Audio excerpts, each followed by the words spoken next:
Copyright disclaimer under Section 107 of the Copyright Act 1976. And this is a copyright disclaimer under Section 107 of the Copyright Act 1976. Allowance is made for fair use for purposes such as criticism, comments, news reporting, teaching, scholarship, and research.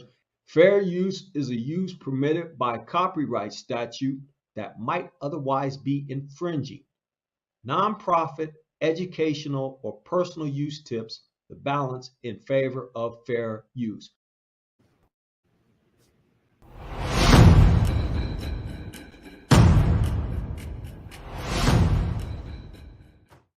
Israel similarly breaches the binding resolutions of the United Nations Security Council, erroneously believing from the lack of countermeasures by the international community that it is exempt from having to respect international law. This institutionalized impunity has led Israel to engage in this genocide, which has shocked the conscience of humanity. Now, yesterday, in a massive development, the Hague-based International Criminal Court's chief prosecutor sought arrest warrants against Israel's Prime Minister Benjamin Netanyahu, Israel's defense minister, and Hamas leaders. It directly accused both sides of committing war crimes and crimes against humanity in Gaza and Israel. Netanyahu calling the charges against him absurd. What a travesty of justice. What a disgrace. And blasting the comparison to Hamas. The ICC has no jurisdiction over Israel. President Biden rallying to Israel's defense in blunt terms. What's happening is not genocide. We reject that. We will always stand with Israel. And when Netanyahu invokes Amalek, 1 Samuel 15:3, in the biblical text, and I speak as a Christian, I know the difference between those divine sanctioned genocidal commands. Kill every woman, kill every child in order to procure our end. He's invoked a number of times. October 28th, he's invoked Amalek. That's genocidal intent. Now, 3 judges at the ICC will decide whether to issue the arrest warrants and allow a case to proceed with this. Now, this process usually takes about 2 months. The threat of arrest could make it difficult for the Israeli leaders to travel abroad. Warrants, and if they do, then Netanyahu could face arrest in any of the nations that are party to the court. Guys, that does not include the U.S., but does include most of Europe. Israeli Prime Minister Benjamin Netanyahu has suffered another diplomatic setback, this time from Israel's second biggest weapons supplier. Germany says it will not defy the International Criminal Court's arrest order against Prime Minister Netanyahu and his defense minister Yoav Gallant. German Chancellor Olaf Scholz's office says that they will abide by international law. The statement has drawn a sharp response from Israel, calling it outrageous, while reasserting that Israel has the right to defend itself. Now, Germany has been a strong ally of Israel for years and has provided Israel with weapons worth billions over the last 2 decades. However, Berlin's move to accept the World Court's order to arrest Prime Minister Netanyahu has sent shockwaves both at home and abroad. Shabbat shalom, Zion. Shabbat shalom to my brother Najee, brother Banya out there somewhere, brother Cleo. Hope everybody's having a blessed Shabbat. Got a lot of stuff we got to cover today. A lot of subjects that pertain to not only our deliverance, but what's going on in the world. Like, we keep our ear close to the ground. We also keep our hands far up in the sky, man, making sure the Most High, or that we're listening to the Most High. So, brother Najee. Praise the Most High. Praise the Most High. Good to be with you and the fam on this Shabbat. Brother Cleo, Brother Banya out there. Perhaps Brother Banya will be joining us a little later. We're hoping that he will be able to join. But, you know, a big shalom to those brothers and shalom to all the fam out there. It's good to be with you, brothers and sisters today. Excuse me. So y'all looked at the intro, the clip that we played. You've seen a diplomat or a speaker of the South African government actually going to the ICJ, or the International Criminal Court. No, I'm sorry, the ICJ, International Criminal Justice Court, I believe it is. Inside that court, every nation, according to the UN or the Geneva Convention, can bring their grievances against another nation specifically for war crimes. And South Africa is bringing a grievance, or at least highlighting the grievance of the so-called Ish people against the Palestinians. Now, why is this important? It's because recently the charges were brought not just from the ICC, which is the International Cricket Council. I'm saying that right. The accusations were made not just against Netanyahu, but also he has some things that went down with Vladimir Putin. But in this situation regarding Netanyahu, a warrant has been issued. A warrant has been issued by the ICJ for his arrest. Now, what does this mean? Why is this important? Because actively right now, that would make a standing ruler, a standing prime minister of Israel, a fugitive. Now, there's some interesting developments. This happened on what, May 20th, brother? I believe it was May 20th. Yeah. If we fast forward 10 days later, we all know that Donald Trump was actually convicted by a court of his peers, not ours, but his peers. And that happened on May 30th. Now, these things are pretty symmetrical. They line up perfectly. So the two, you could say, most connected allies, their leaders, at least if Trump wins the presidential nod, I believe he is. I think most of them know that he is. If it doesn't, it more than likely be civil war. That you could have the two nations that the world is against actually convicted by a tribunal court of crimes, and would be the leading nations that's actually committing genocide against a nation that most of the world is seen to be, crying out for. Brother Najib? Yeah. Now, what I think is interesting in this is that, even though this warrant has been put out, and it's also been put out for the leader of Hamas, if I'm not mistaken, right off the top of my head, Yeah, it has for Hamas too. Yeah, right. But what's interesting about it is that a lot of people in the media know, and this is kind of common knowledge, that these hold no weight. There's no one seeking to put cuffs on Netanyahu, once he steps foot on a certain, land or in a certain spot. No one's seeking to do that. We don't hear any reports of anything like this happening. So the significance that we're going to get out of this, that we're going to pull out of this, is definitely a significance that's most important. And why I say most important is that it's most important to us. Because as we know, this is all about us. It's all about the people of Israel. And then as we move further into the future, we're going to see more and more that all these disputes and all these nations against nations and all these nations destroying nations, and we're going to see more and more that this is all about the people of Israel. Now, though the ICJ and neither the ICC can actually they have the jurisdiction, in which that's what it was quoted in the video, that Netanyahu does not recognize the jurisdiction of the ICJ. But under normal circumstances, you have something called permanent members to the International Security Council. The 5 permanent members, I believe America, Russia, China, I believe France is one of them. And I can't remember the last, I think India.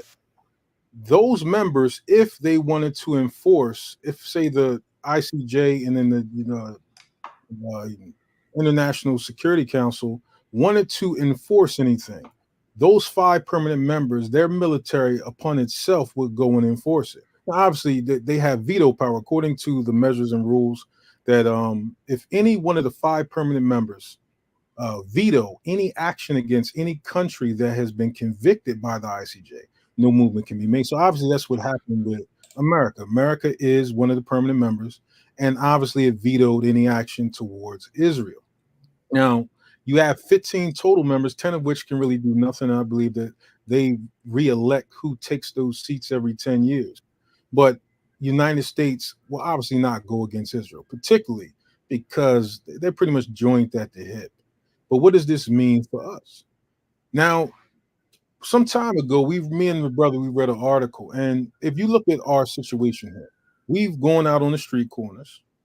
We've said it in the households. We've said it amongst each other that we are the people of the book. But have we declared that we're the people? Have we declared formally, internationally, that we are the people that have proper jurisdiction over the land of Israel? Now, some of our people might say, well, the Most High is going to deliver us. Well, let's look back. Let's play it back to all our deliverance prior. When the Most High sent Moses to Egypt, who did he send him to? I'm going to give it like 5 to 10 seconds to see what everybody's answers are. When the Most High sent Moses, and brother, cue that verse up, who the Most High actually sent Moses to in Egypt. Who did the Most High send Moses to? Let's give y'all a few seconds.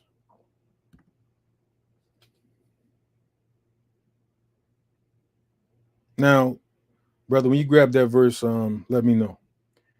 The Most High sent, all right, grabbing it right now, bro. The Most High sent Moses to Pharaoh. His direct words in Exodus 3rd chapter was to send Moses to Pharaoh. Pharaoh is the equivalent of Netanyahu being prime minister, Biden, Trump being president, or any other leader of a land who has control of its economics, its military, its overall infrastructure. So when we say that we're the Israelites, when we say that we're the true people of the book, it's somewhat not contendent internationally. You got to remember, all the nations conspired with one consent. Every nation that desires to be a nation or recognized as a nation declares itself to the UN, which is the whole conglomerate of all the nations, or at least to represent all the nations who recognize the statehood and sovereignty of other nations. The Bible says, can a nation be born in one day? It only takes one day for us to formally say that we're the Israelites. Go ahead, grab that verse up, brother. Read that, please. Okay, so I'm in Exodus 3. Where do you want me to go? Just go to, what's it, 17? Gotta go to the verse where he says, go to Pharaoh. Sort that out, brother. I want to continue this point I was making. Let me find out. Okay. So our people have yet to declare ourselves a nation. Some of our people might sit back and say, well, we don't have to do that. No, well, actually, we do. Our cries being heard against the nations that have us oppressed is in conjunction with us declaring who we are, that they recognize who we are, not just by us being on the street corners, because that's all, be honest with you, most nations are not being put on the spot to recognize that this is who we are. This is who we are declaring we are, that we are a nation of a people. We're a nation that is claiming or declaring or demanding our right to self-determination. This is what draws a line in the sand between the nations that know and don't know. This is the measure that puts a line in the sand between the nations that stand between us and the inheritance that belongs to us.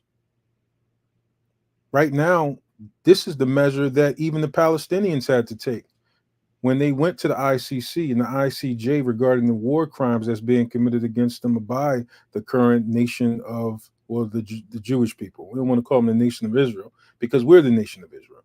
And we have nothing to do with them outside of us all claiming or both claiming to be the people, which in large part, they don't really claim to be the historical Israelites. They claim to be Jewish people or converts to the religion.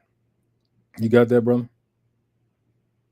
Yeah, it's in verse 10. I could probably start from 8 or 9 if you like. You got it. Take your liberty, brother. All right, so I'm gonna start. Actually, I'm gonna start from 7. How about that? 7 to 10. And the Most High said, I have indeed seen the misery of my people in Egypt. I have heard them crying out because of their slave drivers, and I am concerned about their suffering.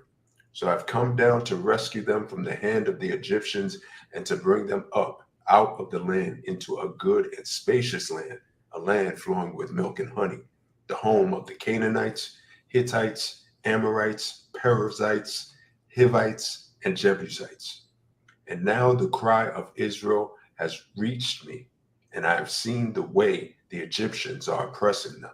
So now go, I am sending you to Pharaoh to bring my people, the Israelites, out of Egypt.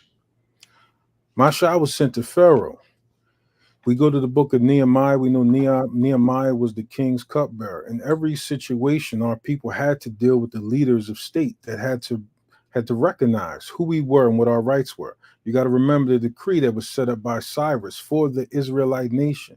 He had full knowledge who we were and set out the decree from which his son Darius actually enforced during the time of Nehemiah. These are the things that we have not done as a nation. And there's no reason whatsoever that we should not take those measures. Why shouldn't we take those measures formally?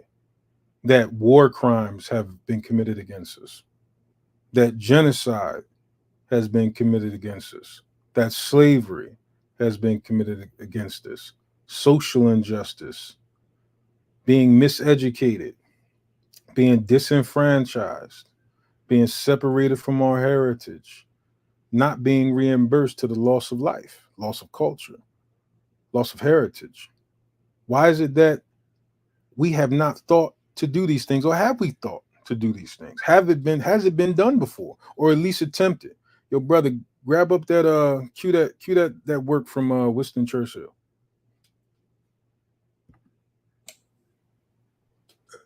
These are the things that we should be calling out for. These are the things, not even calling out for, but that as a people, the things that we should be declaring.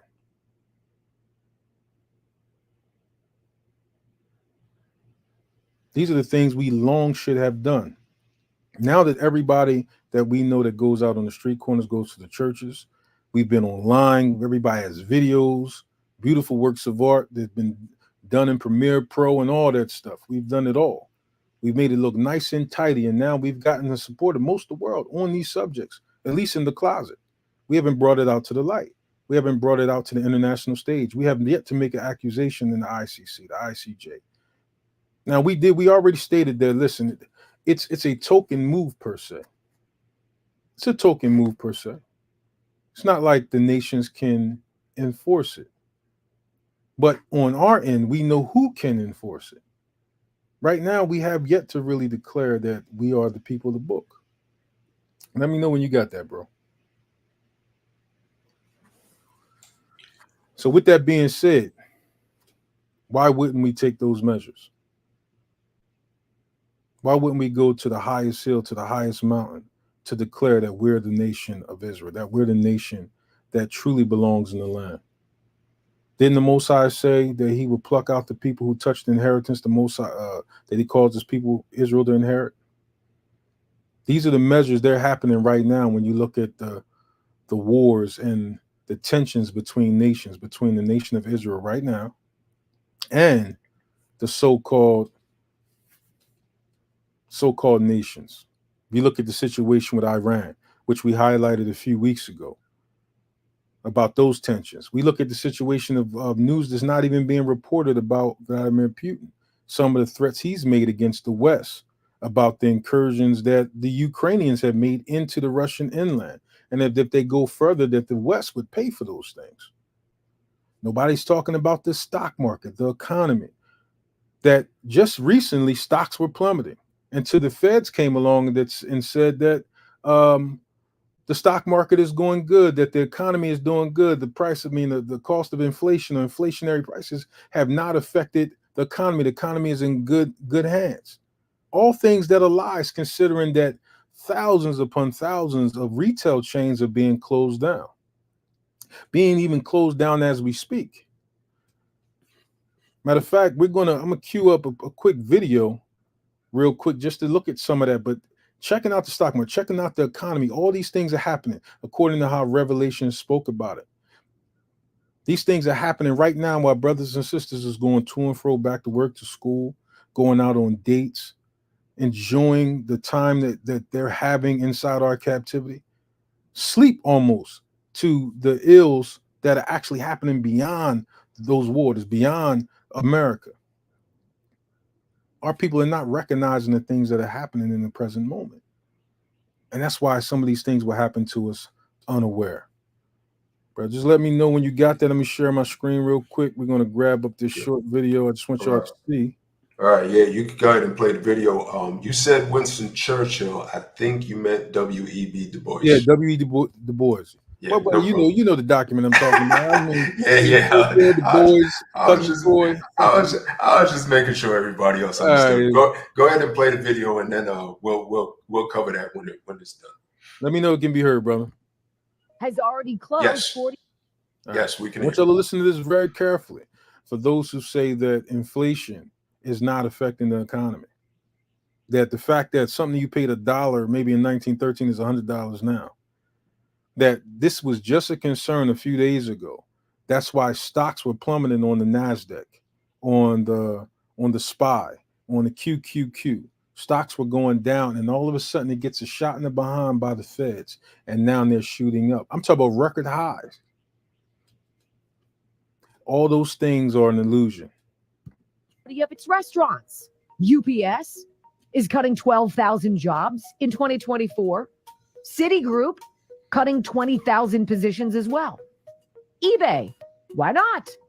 1,000 jobs lost there. Microsoft cutting 1,900 positions. Expedia cutting 1,500. Cisco cutting 4,000. Apple cutting 600. It's entertainment too. Regal Cinemas closing 429 locations. Kroger's grocery store chain shutting down 413 stores. It's not affordable to be in retail anymore.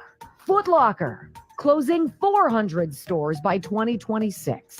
Macy's will close 150 locations by 2026. Walmart already this year has closed 6 of its supercenters, while the U.S. Senate has passed nearly $100 billion to send to other countries that Joe Biden just signed yesterday.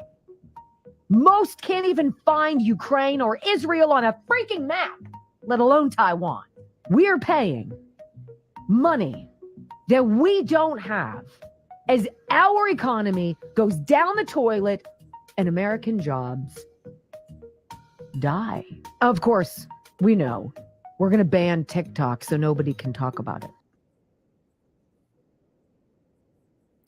Now, if you just that was pretty funny, especially the way she ended.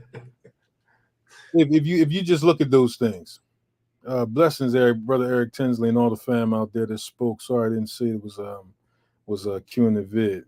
If you just look at those things, and it goes hand in hand with us declaring who we are. The infrastructure is pretty much done. It's destroyed. Right now, you're going to see an influx in value to digital currency. You know, and listen, I don't have to read the Bible, though the Bible is my home place.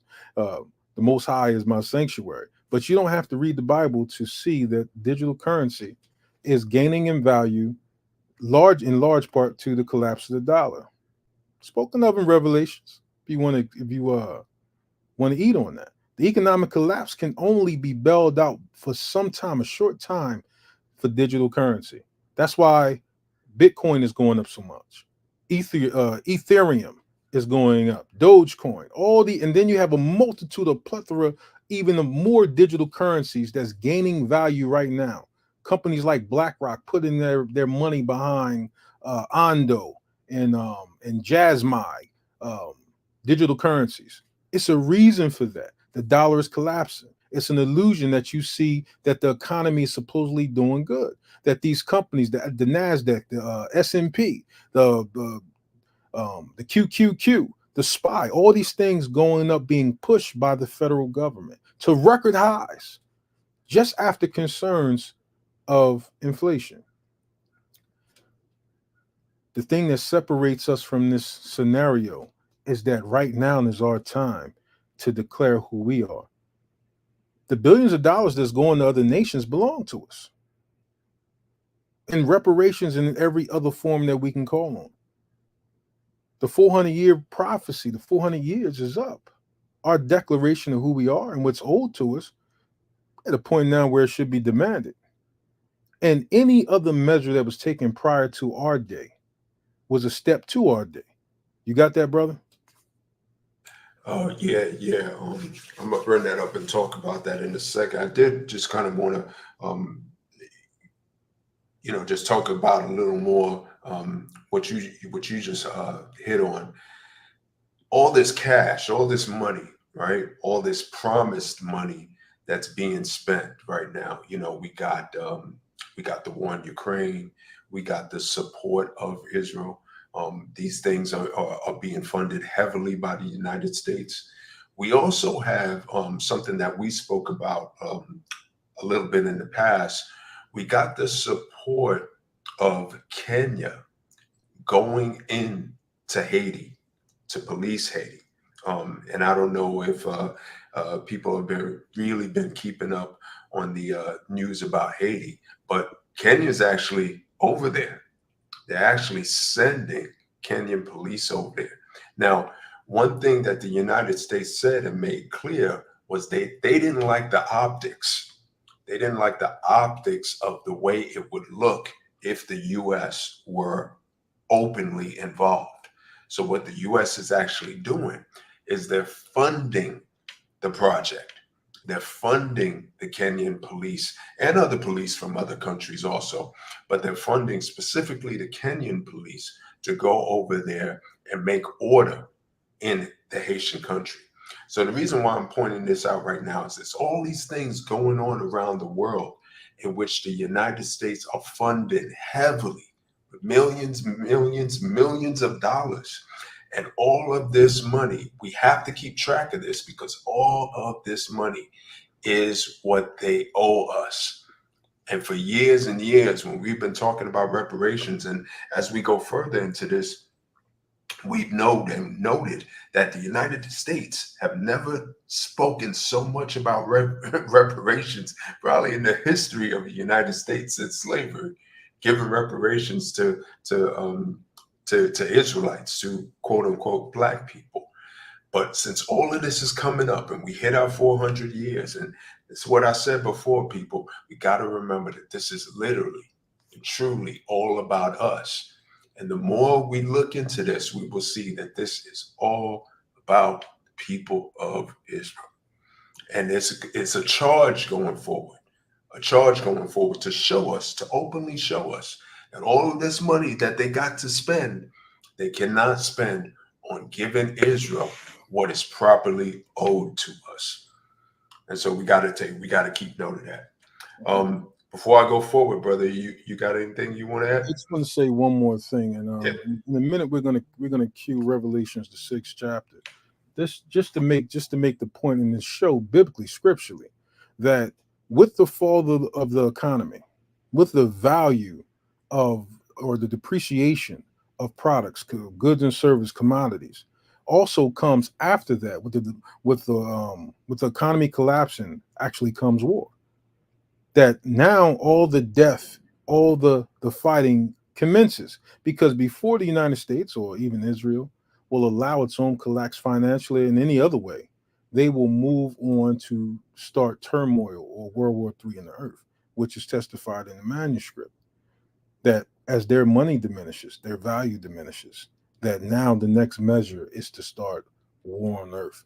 And now you'll see that certain seals are being loosed, that you're seeing these things come into play because they know that their society, their power, which is in their money, in their wealth, to exercise all these coups that they've exercised on the earth, all these rebellions and guerrilla warfare and all these things they have done. Now that their wealth is gone and no longer acknowledged, that's why we brought up some weeks ago about BRICS, which we had to touch on that subject again one day, about how the dollar is collapsing. And digital currency is a safe haven for the time being, for a moment. For just a small moment, digital currency through the Fed now will seem like it's a saving grace. only just long enough for them to start the wars they want to start. Israel with Iran, America with probably the whole of the world, thinking that it can repeat the steps and measures that it repeated during World War I when it was facing the great, what do they call it?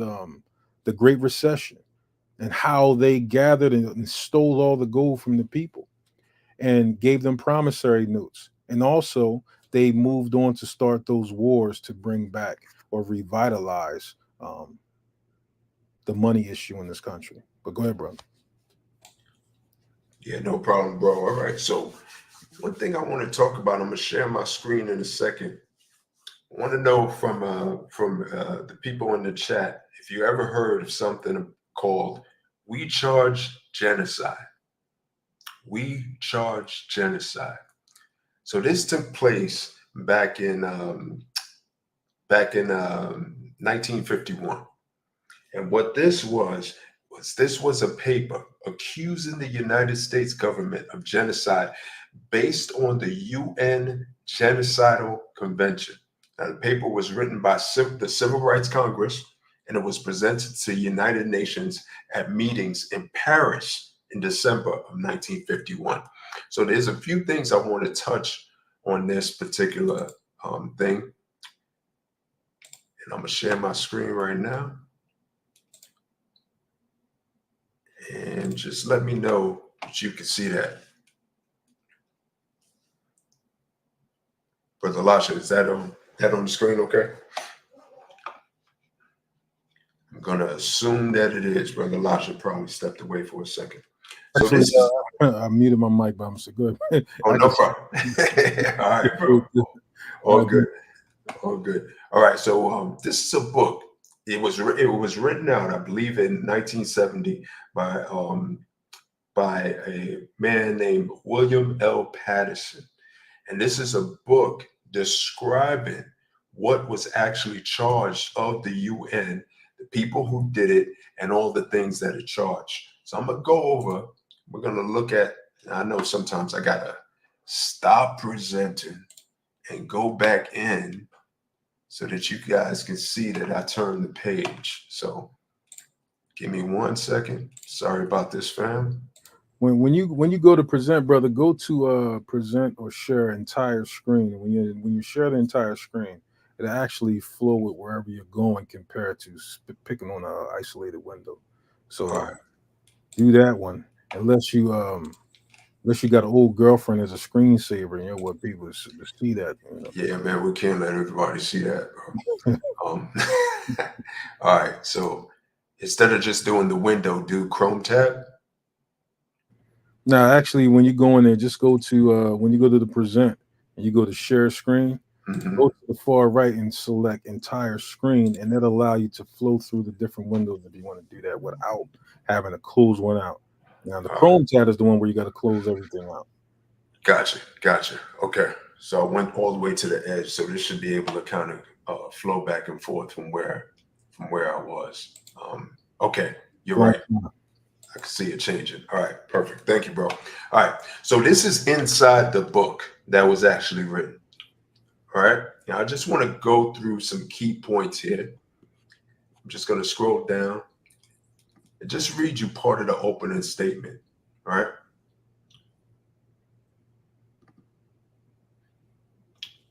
I'm going to just read this short paragraph right here. Hopefully everybody can see it. Just make it a little bigger. The responsibility of being the first in history to charge the government of the United States of America with the crime of genocide is not one your petitioners take lightly. The responsibility is particularly grave when citizens must charge their own government with mass murder of its own nationals, with institutionalized oppression and persistent slaughter of the Negro people in the United States on the basis of race, a crime abhorred by mankind and prohibited by the conscience of the world, and is expressed in the Convention on the Prevention and Punishment of the Crime of Genocide adopted by the General Assembly of the United States on December 9th, 1948.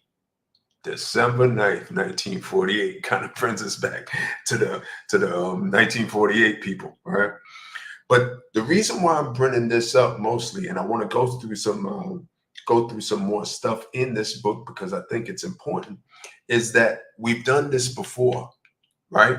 We've never done it as Israel, but we've done it before.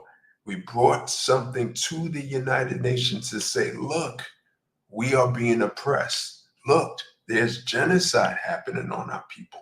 And it's really, really particularly interesting that this paragraph that I just read ends in 1948, because we know what they gave to those people in terms of land, in terms of their robbing and stealing of our culture, calling themselves, quote unquote, ish people. I don't want to say the word because we might get cut off here, but you know what I'm talking about and you know where I'm going. So you know what they were given. They were given what is necessarily and rightfully ours. So let me go a little bit further. I'll just go up to the index here because it's quicker to click on, right? As we go past the opening statement, I just want to show you some of the things that this book covers, right? Killing members of a group.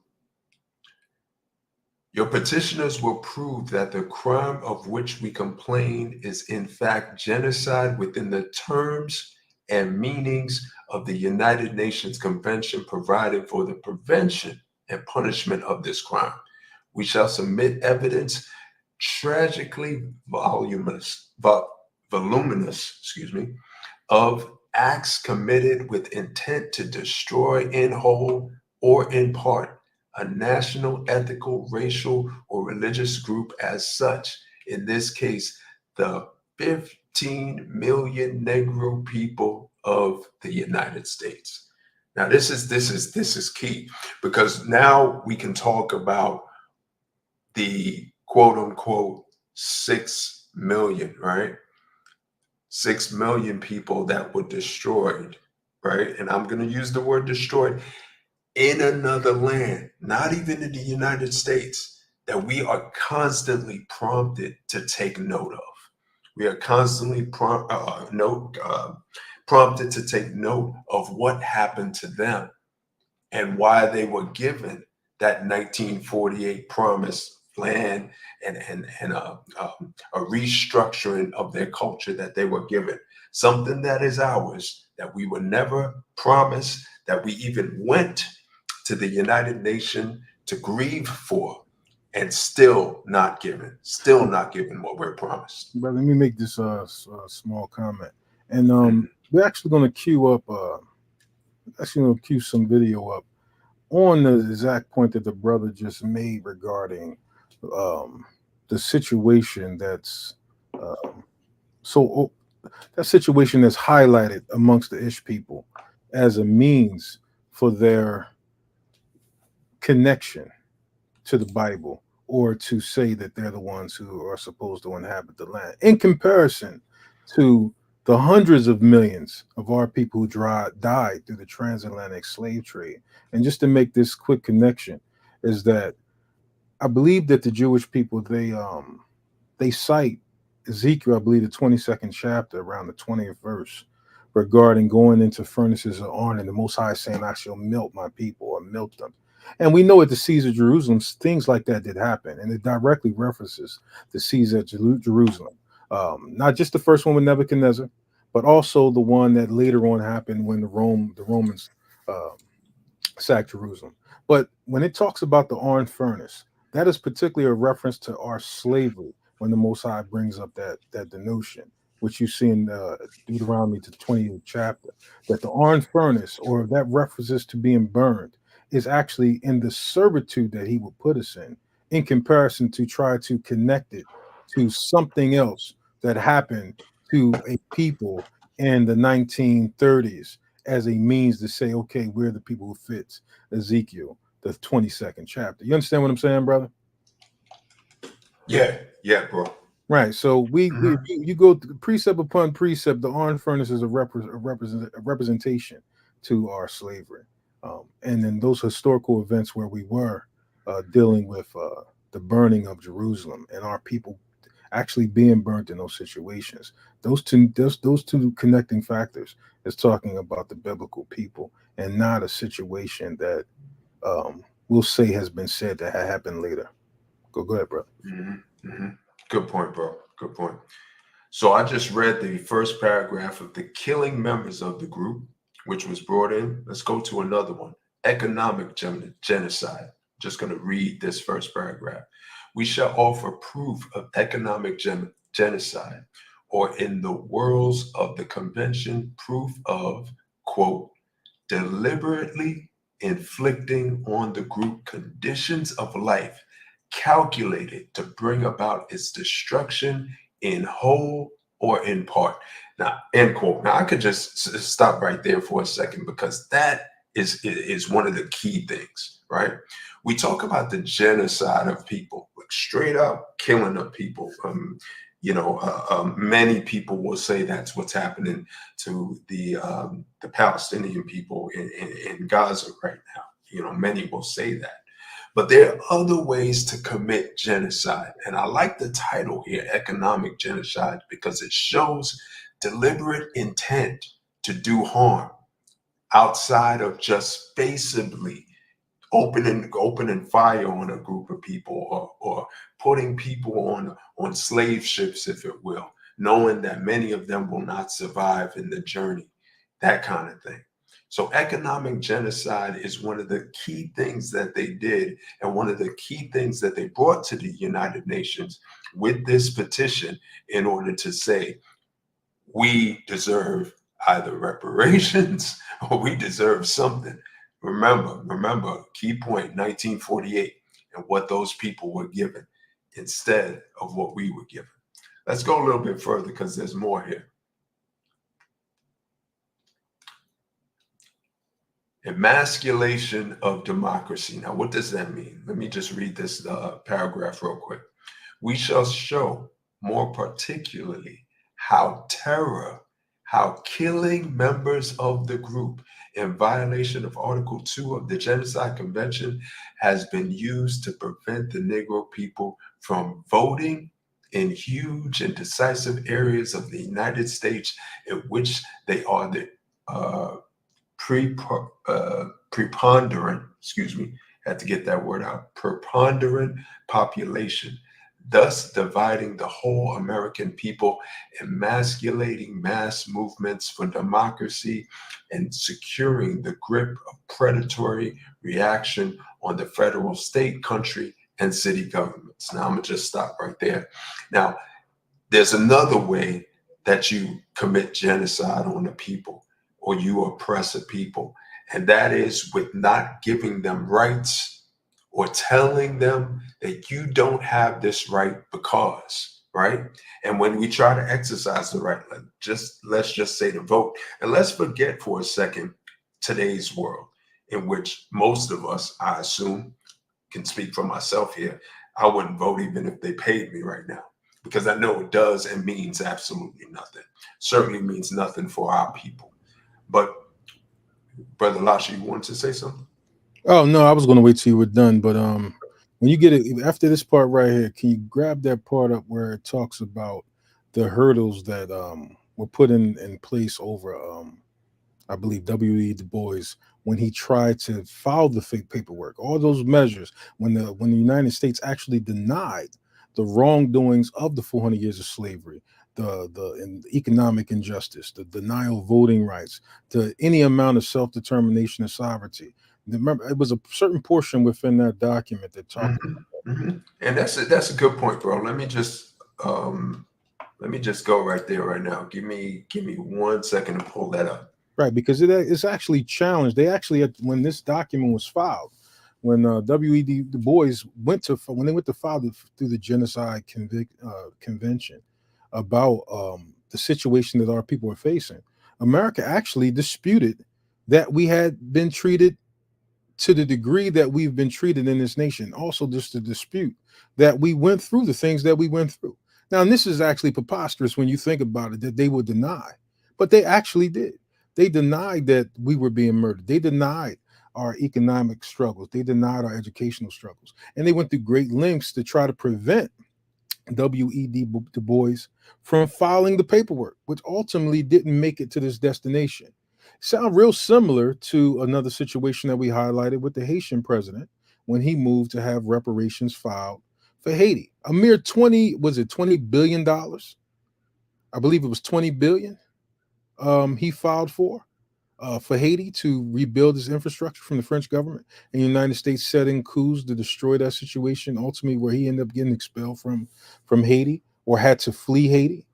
And that situation never materialized. Well, the same thing happened here. See, these things, if they had happened, if they had gone through, then our economic condition would change here today. Just imagine if we were recognized as the Jews. Just think about this. We highlighted another document where we showed to prove that since 1948, America has given $314 billion in foreign aid to the modern state of Israel. $314 billion. In the history of our people in America, our people have never, in a separate fashion, as a sovereign people, been given $314 billion. Hell, we haven't been given $1 billion. We've never had the money to properly say that we can or cannot build our own infrastructure. Now, how is it that we can't do these things when every great societal advancement has come from our people through antiquity? How is it all of a sudden you go to the kingdoms of Timbuktu and the cities of gold has been given great renown, and all the things that we've done, even in the short stint inside Tulsa, Oklahoma, that we built a thriving society, all of a sudden now we can't use any amount of money to produce the same effect. We have no ability to sustain ourselves. And they have, half retarded behind men like Jesse Lee Peterson coming on talking about the white people got to lead us. If and all, that man is not Clone Tyrone. These things are being said as if our people doesn't have the ability. So what? What if we wanted to go out and buy all Lexuses and Beamers? Why is that even an argument? Why is that even a talking point? So you got to think to yourself, just imagine if we had those economic powers or those economic finances to be able to build ourselves up, considering that we were more unified when we moved for these measures. Imagine if those monies rightfully came to the real biblical Israelites back in 1948, $314 billion since then.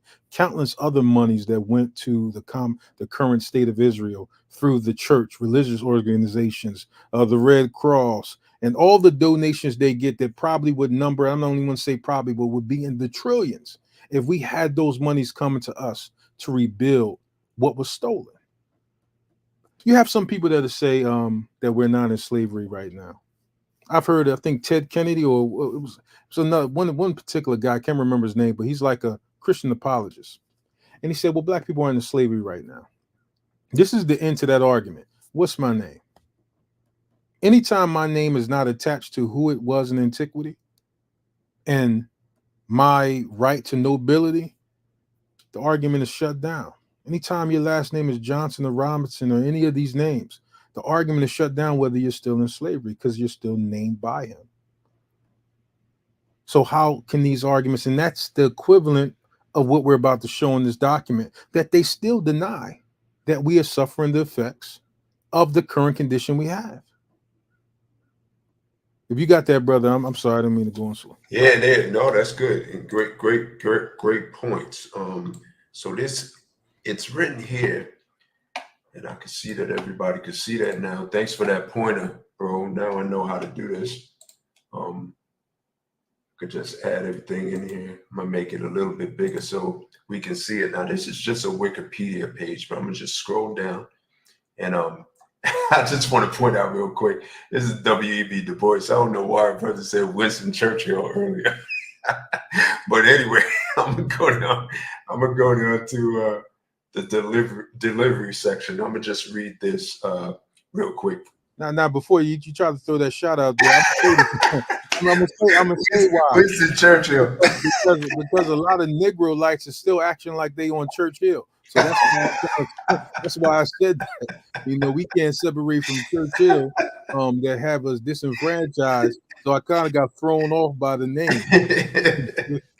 And that's a good point of where we are right now. Because look, the section where I just went to, right now, this shows all the names, or I guess the prominent names of all the people, and W.B. Du Bois was probably the most prominent that signed this document, right? And if we go through them real quick, you can just see the names, mostly what they would call Negro people. But look. Now this is a communist, activist, right? So back then, what I tend to think of as infiltration, right? Back then, we had the quote unquote support of many people of many different so-called races, right? And what I think is that this, in a lot of ways, took away from our struggle. It made it into a struggle where everybody needed to get a piece of the pie. All of the quote unquote oppressed needed to be not oppressed. And it's that way today, where we see the implementation of DEI, right? Diversity, equity, and inclusion, right? It's all about everyone else. And what this turns into is it turns into a means of getting, a means of making right something against all who are oppressed. And it becomes not about us, but about everyone. You see what I'm saying? So that's what this does. That's what this Oakley C. Johnson does. That's what his support does to our plight. I just wanted to put that in, but let me get back to the reason why I came to this section right now, because I want you, brothers and sisters, to see what was done to some of the people who signed this petition and tried to push this petition ahead. So I'm going to read this part starting right here, just in the beginning. On 17 December 1951, the petition was presented to the United Nations by two separate venues. Paul Robeson, concert singer and activist, together with people who signed the petition, handed the document to the UN officials in New York City, while William L. Patterson, executive director of the Civil Rights Congress, delivered copies of the petition to a UN delegation in Paris. W.E.B. Du Bois, also slated to deliver the petition in Paris, had been classified by the U.S. State Department as an unregistered foreign agent and was deterred from traveling. Du Bois had previously had an expensive legal battle against the Justice Department. Now you can see they were already putting a stop on Du Bois, but let me go a little bit further. 125 copies Patterson mailed to Paris did not arrive, allegedly intercepted by the U.S. government, but he distributed other copies, which he had shipped separately in small packages to individual homes. Now, these just are the names that I showed you a little bit earlier, but let me just go down here. I'm going to start right. Excuse me, brothers and sisters. Let me correct that. I'm going to start right here, okay? Patterson said he was ignored by U.S. Ambassador Ralph Bunche and Delegate Channing Tobias, but that Edith Sampson would talk to him. Patterson was ordered to surrender his passport at the United States Embassy in France. When he refused, U.S. agents said they would seize it at his hotel room. Patterson fled to Budapest, where through the newspaper Shabad Nep, he accused the U.S. government of attempting to stifle the charges. The U.S. government ordered Patterson to be detained when he passed through Britain and seized his passport when he returned to the United States. As Paul Robeson has been unable to obtain a passport at all, The difficulty these two men face in traveling led some to accuse the United States government of censorship. So what Brother Elisha was trying to point out, and I think this is really key, is the points in which they tried to stop even the petition from being seen by the whole world. So the petition never really took bite. It never really gained its teeth in the fight for us to get reparations and to charge the United States with genocide, because they made every attempt to stop it whenever they could. Brother Elisha, you got something to say to that before I head back to this book? No, look, absolutely. Now, the fact that they denied their sin, the fact that they denied the impact that they made on our people through the 400 years we've been here, denied every part of that process, and then went forth to deny W.E.B. Du Bois to even file the document. What does that tell you? What if that tell you that to a token court, these things are likely being given to? Why would they go through the measures to deny those things? Why would they go through the measures to stop them from even filing those papers? Because sometimes there's great value in the court of public opinion. And we're talking about, in this context, the world's opinion, that these things be put out there. That conviction alone is great. That conviction alone, even prophetically, will be Israel separating itself from this nation. That'll be the part where we talk about deliver thyself, O Zion. We have to take these measures because those measures actually matter. Shall nation be born in one day? Shall we declare our nation? Because that's the one thing we haven't done. Why haven't we done it? It's not like certain things and measures have not been attempted before. This is the whole purpose of going to this document. And if they had no weight, then why prohibit him from doing so? If it had no weight, if it had no severity to it, why stop him? This is the question we have to ask ourselves, and these are the things we have to think. We have to think to ourselves, why not declare ourselves as a nation? What is this? Is it too hard? Is it not what Moses did when he went to Pharaoh, when he said, let the Most High's people go? Or is it more comfortable not to do these things and just to pray that our deliverance comes upon us as a shock, just like when the nations see that their fall is coming? Go ahead, brother.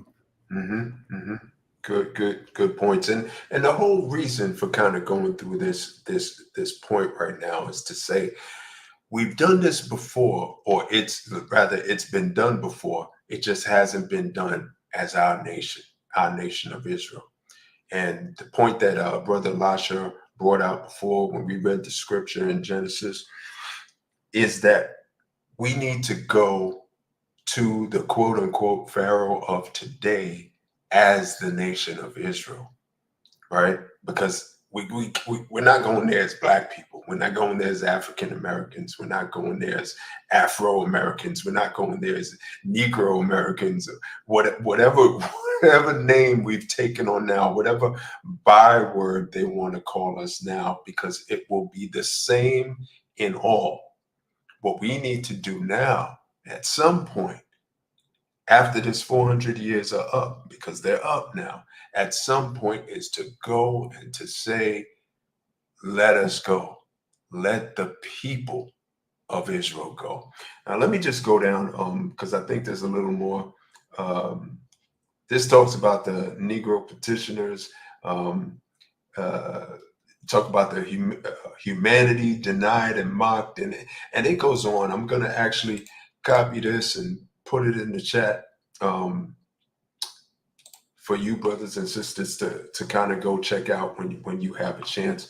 But the reason I wanted to bring that out is that it's something that's really, it's not talked about a lot, that we declare genocide, or it's not talked about a lot in our history. We don't hear this in our history because, as Brother Elisha had pointed out to me a while back when we were talking, anybody can bring a charge to the United Nations. Anybody can do it.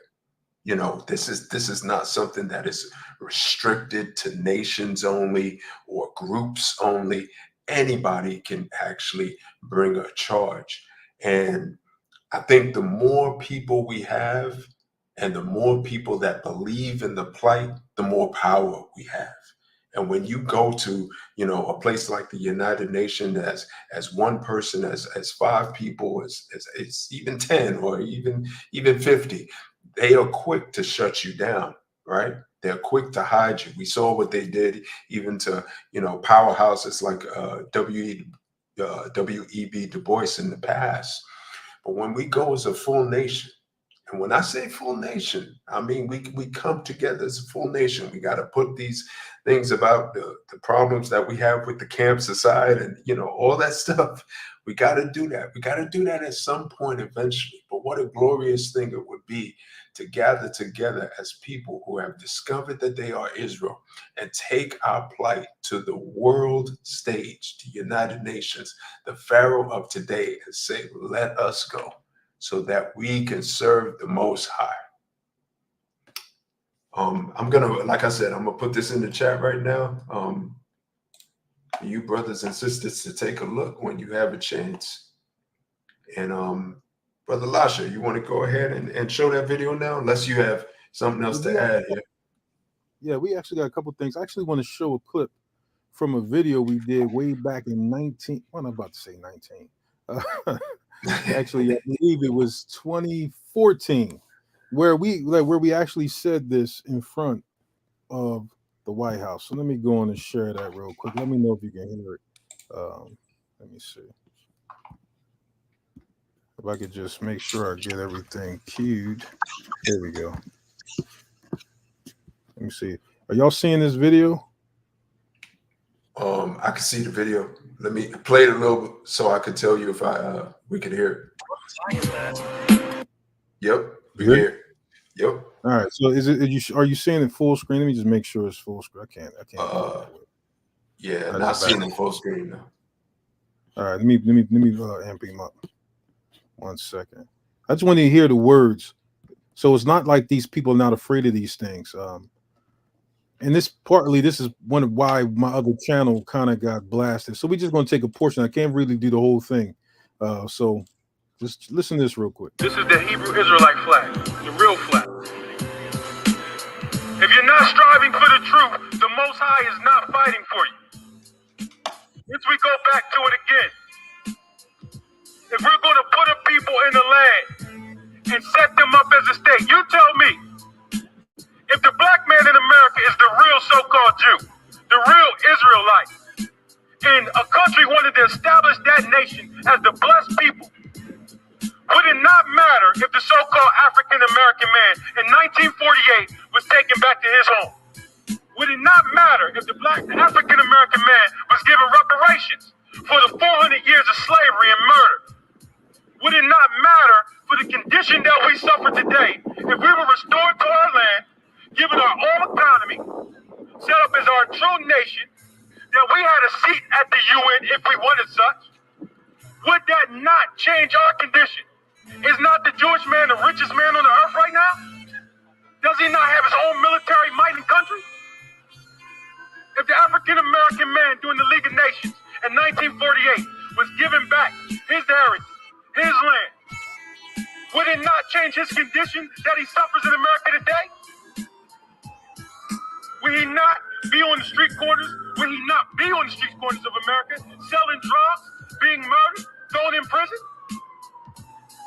If the truth mattered, the blessings that you send to Israel would go to the so-called African-American man. The true anti-Semitism is to call anybody a nigger. The true anti-Semitism is to call any black man a black man or African-American man. So I'm gonna leave it. I'm gonna leave it right there, brother. Could you hear that good? Yep, that came through loud and clear, bro. The true anti-Semitism is to call us all the things and to put the devices in play that have been put in play against us. That's the true anti-Semitism. That's the true reason that we should be acknowledged on this earth as the true, what you want to say, Semites. We say Shemitic, which should be the case, but they want to rock it out as Semitism. If you want to go into the anti-Semitism bill, if you want to look at the things that we said over almost 10 years ago in front of the White House, regarding these same subjects, basically foretelling the situation that we're having right now. And I want to cue another video up. I'm gonna cue something up so we can take a look at that little bit of the timeline regarding these things that are happening. But I don't know if everybody's aware, but the U.S. House passed a bill. Now, right now, I believe it goes to who? This is it. Congress is the Senate seat. Is up for the Senate now. I believe it's called the U.S. because it is an anti-Semitism bill. And I want to read something from that real quick. So I'm going to share my screen just to highlight certain parts of it. Brother, did you want to say anything while I do that? No, I just wanted to point out for those of you brothers and sisters who don't know, that video you just saw, that was Brother Elisha in front of the White House. Many years ago, before I got thrown in prison. Yep. When I still had black hair. All right, let's see. Let's see. Which one am I looking for? Here we go. Just wanted us to take a quick look at this document real quick. And it says, what is the definition of the IHRA's working definition of anti-Semitism? Is a certain perception of Jews, which may be expressed as hatred towards Jews. Rhetorical, physical manifestations of anti-Semitism are directed towards Jewish or non-Jewish individuals and or their property, towards Jewish community, institutions, and religious facilities. This is supposed to be the working definition that is broad and it can encompass almost anything. It means that almost anybody can claim anti-Semitism, even non-so-called Semites. Oddly enough, we know that this working definition is only for white people or white Europeans who operate under the religion of being Jewish. It's not like we're the only ones that made that argument 10 years ago. The Arabs are saying it. We're Semites too. They say they're Semites. The Arabs have been saying this. Hey, we're Semites.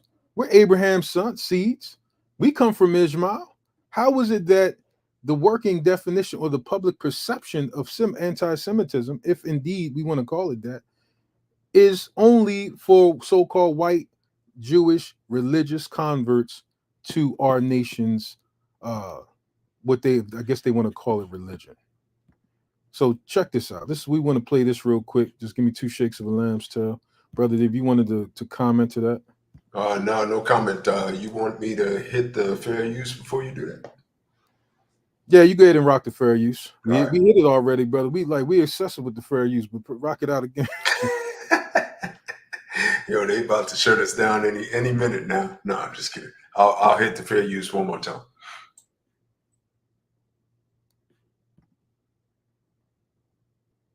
Copyright disclaimer under Section 107 of the Copyright Act 1976. And this is a copyright disclaimer under Section 107 of the Copyright Act 1976.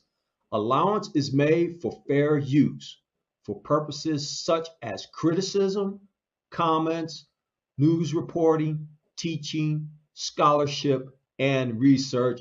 Fair use is a use permitted by copyright statute that might otherwise be infringing. Nonprofit, educational, or personal use tips the balance in favor of fair use. All right, so I'm gonna cue this video. We're gonna take some pauses in it just to address some things. So let me grab it up real quick. Hopefully I grab the right video because I have so much stuff on this computer that I don't know where this thing is going sometimes. All right, let's see, make sure this is the right one. Give me 2 shakes. I think this is it. Because we want to talk about anti-Semitism and where it actually really applies. You know, when you look at it, and I didn't want to actually cue in any of these so-called rap videos and just to show the progress or the evolution of the rap industry and how not just with the news that has a tendency to show, which is a fear of so-called white people, to show white suburban neighborhoods crime being committed by black people in those neighborhoods. It's highlighted by the news a lot of times when you look at your local news. So we want to kind of look at these things for what they are. So let me cue this video. And we'll talk about the real anti-Semitism. And when we talk about those videos, the video vixens, we look at all these things. It's be real about it. A lot of, if you look at the guy called, I think his name was Lord Cohen, he's one of the record executives that pushed a lot of so-called music on our people. And there's a number of executives who own these record studios that push this narrative. They pay our people to talk about murdering each other, sexual things, drugs, violence. They pay our people to do that. Now, is that not anti-Semitism? I'm talking about in the most extreme fashion. Is that not anti-Semitism, where another group of people pays another group of people to destroy themselves through media and video and song? What nation does that outside of the nations that perpetrate the so-called rap industry on us, the video vixens on us, the rape, robbery, and murder? What other nation on this earth pays their people to destroy itself through the public eye? So let me just open this up.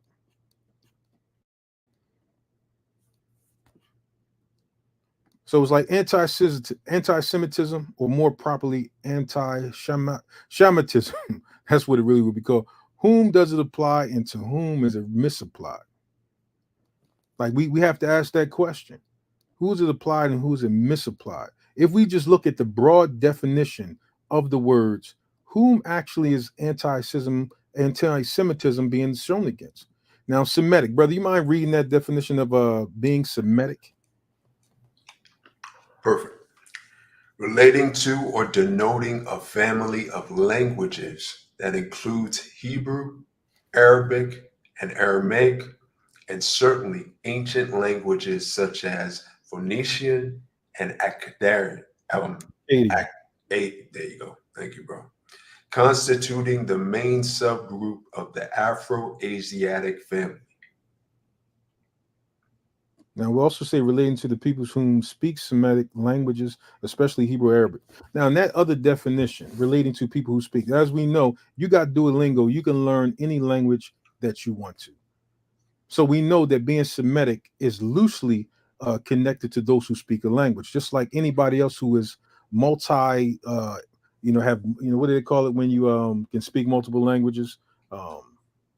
Just say multi-language person. Bilingual. Yeah. Anybody that's bilingual actually would not put that person within the group of a nation of people. So when we see it says the Afro-Asiatic family, that's a very distinct group, and that doesn't even include all black people, because a lot of black tribes, and we made this argument for years, are not Asiatic Afro families. And the fact that some African tribes can't grow beards. Genetically, they are not us. Some Africans cannot have the certain like muscle density that we have. They're not as athletic as us. Some of them can't even grow an afro. Some so-called black nations out there. So we know distinctly that in the definition of Semitic, that we are chiefly the ones it's talking about. Then we'll look at the definition of anti-Semitic. Now, anti-Semitic is actually completely different from the definition of being Semitic. Brother, you read that, please? Hostile to or prejudiced against Jewish people. I'm sorry, that's just really funny right off the bat.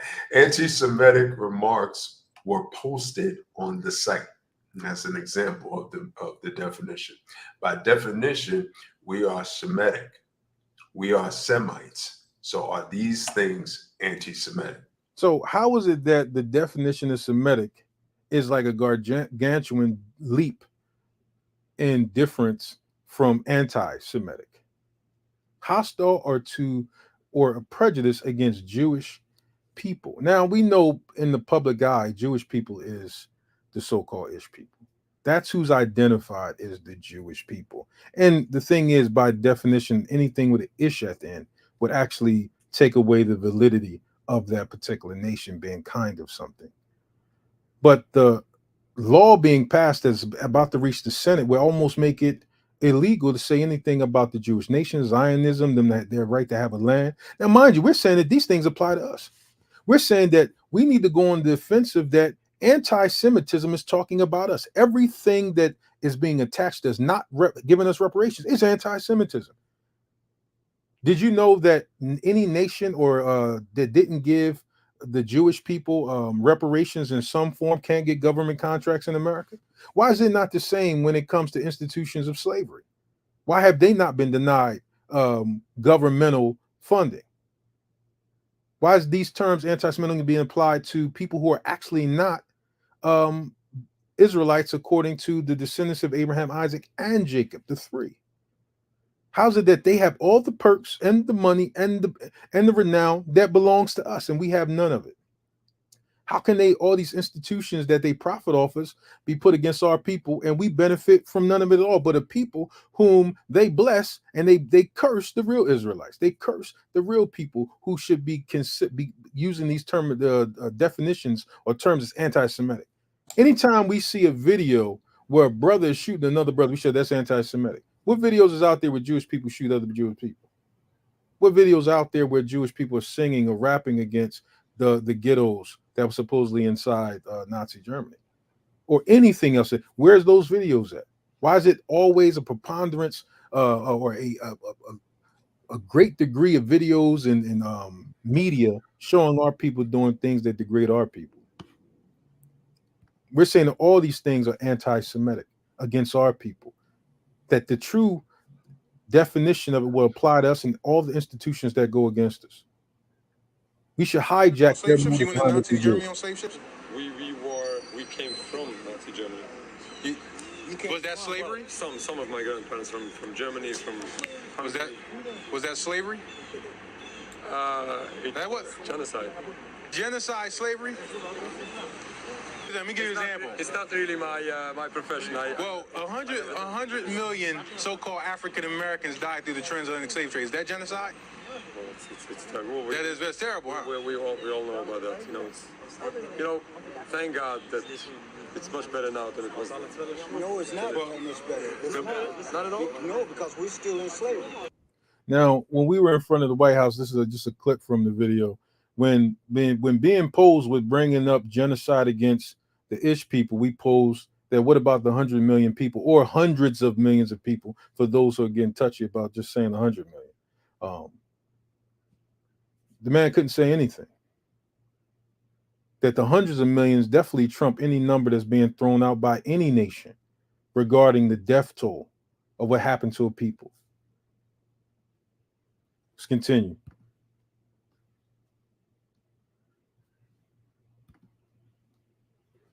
Anti-Semitism or more. Says properly anti-Semitism. Who does it apply? And to whom is it misapplied? Whom is it misapplied? Guess I started off from the beginning, huh? All right. Yeah, you kind of went very just forward the video. All right, wait. We actually that's actually all we wanted to show on that.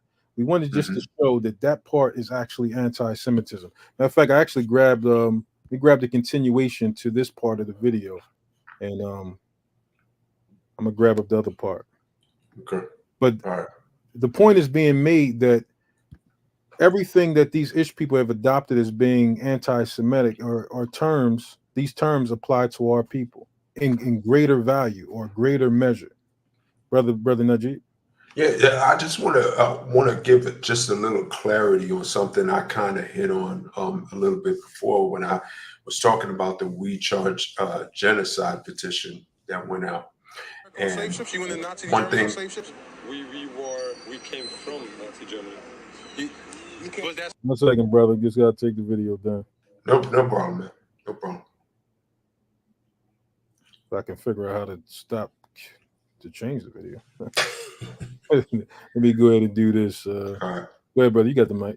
All right. So yeah, and so something that I spoke about there, where I was talking about a bit of the infiltration and how when it's not all about us and it becomes about everybody that has been so-called oppressed, this infiltration spreads it out.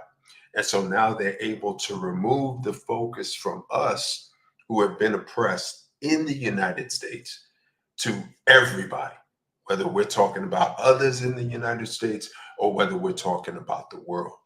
And one of the things that I think the definition itself of anti-Semitic does is, even if we take, let's say that we take it and say, oh, it's applied to us, who else can rightfully take it?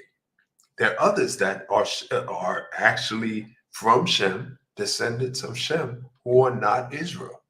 And so there are others who can make that claim to be defined by that so-called ethnicity. And so I'm saying, even with that definition, the true definition of it, still not just about Israel.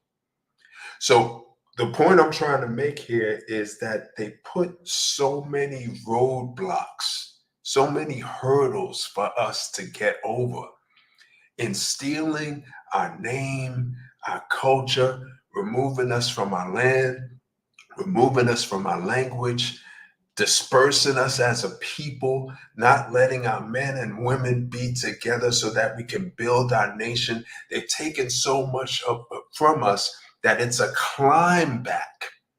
You see, it's a climb back to where we were. Now we have to climb up. Now we have to force our way back in, because even if we grab the definition of anti-Semitic, we have others now to deal with. Yeah, it's anti-Semitic to oppress quote unquote Black people, but it's also anti-Semitic to oppress Palestinians. You see what I mean? Because they are Shemitic people also. So in this definition and in this term, we just be defining that the people who are saying now that they're Shemites, the Ish people, are not actually Shemites. But when we take that term and we define it, now we have others to contend with.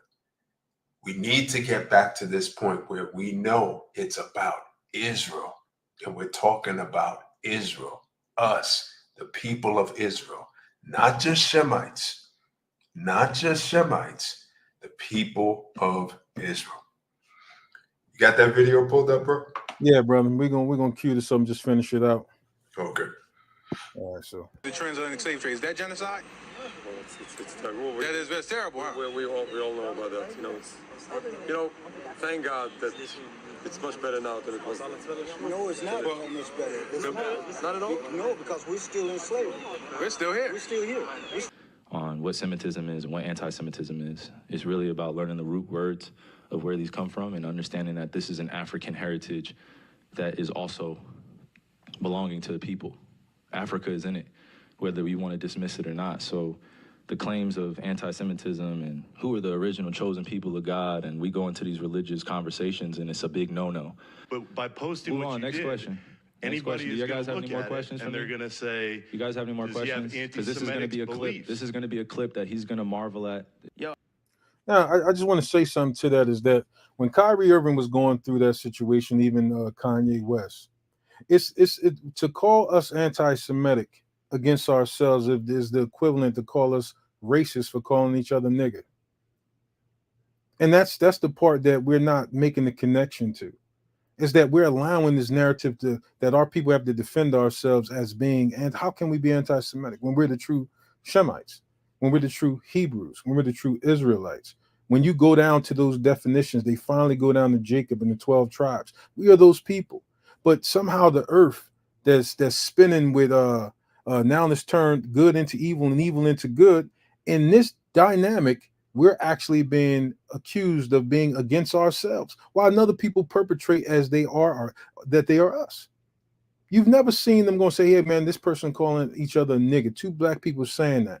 Nigga, dog, F, whatever we say against each other, as being racist against our people. But somehow we've let these people hijack something that don't even pertain to them and come at our people publicly and broadly. And then you have these what do they call them? Infomercials, where they talk about anti-Semitism, not even putting the face that should belong there. None of these people do this for our plight, about what belongs to us, what was stolen from us, what we go through now. They got the nerve to put their self in our seat. They put themselves in Moshe's seat and say, hey man, the very people that afflicted the real Israelites are the ones who should reap the reward of being blessed by the Most High, or blessed by the nations, and getting back what actually belongs to them. So we let this stuff go on. I want to prove, first of all, I am Jew also. The 12 lost tribes of Hebrew. Do the math. Do your research on it. We have got our culture ripped from us. Even Kanye says he's a Jew. Kyrie said he was a Jew. These things, when they were suffering these things, that we watch society, we even watch black pundits like on First Take come at them. We watch Charles Barkley, we watch all our people come at them as if it was possible for us to be anti-Semitic or Shemitic against ourselves. How can we let them take a working definition that applies to us and apply to somebody else? What happens when one day, if they wanted to, that so-called white people will be calling us racist because they get to call each other nigga, and now we can't, we don't fall into that category. Not that we should ever call each other that. But you got to see, this is Bizarro world. This is like the Superman where Bizarro Superman lives at. He lived in a whole society where evil was good. Now it seems like they're making it cool to be drinking lean and syrup and this is the most dangerous thing that's facing our society. So why sign an artist that would promote that? But I have to. I can't give up on people. But I'm saying that's hypocritical, though. You're saying it's opportunistic. Yeah, I got people to feed. I got a business to run.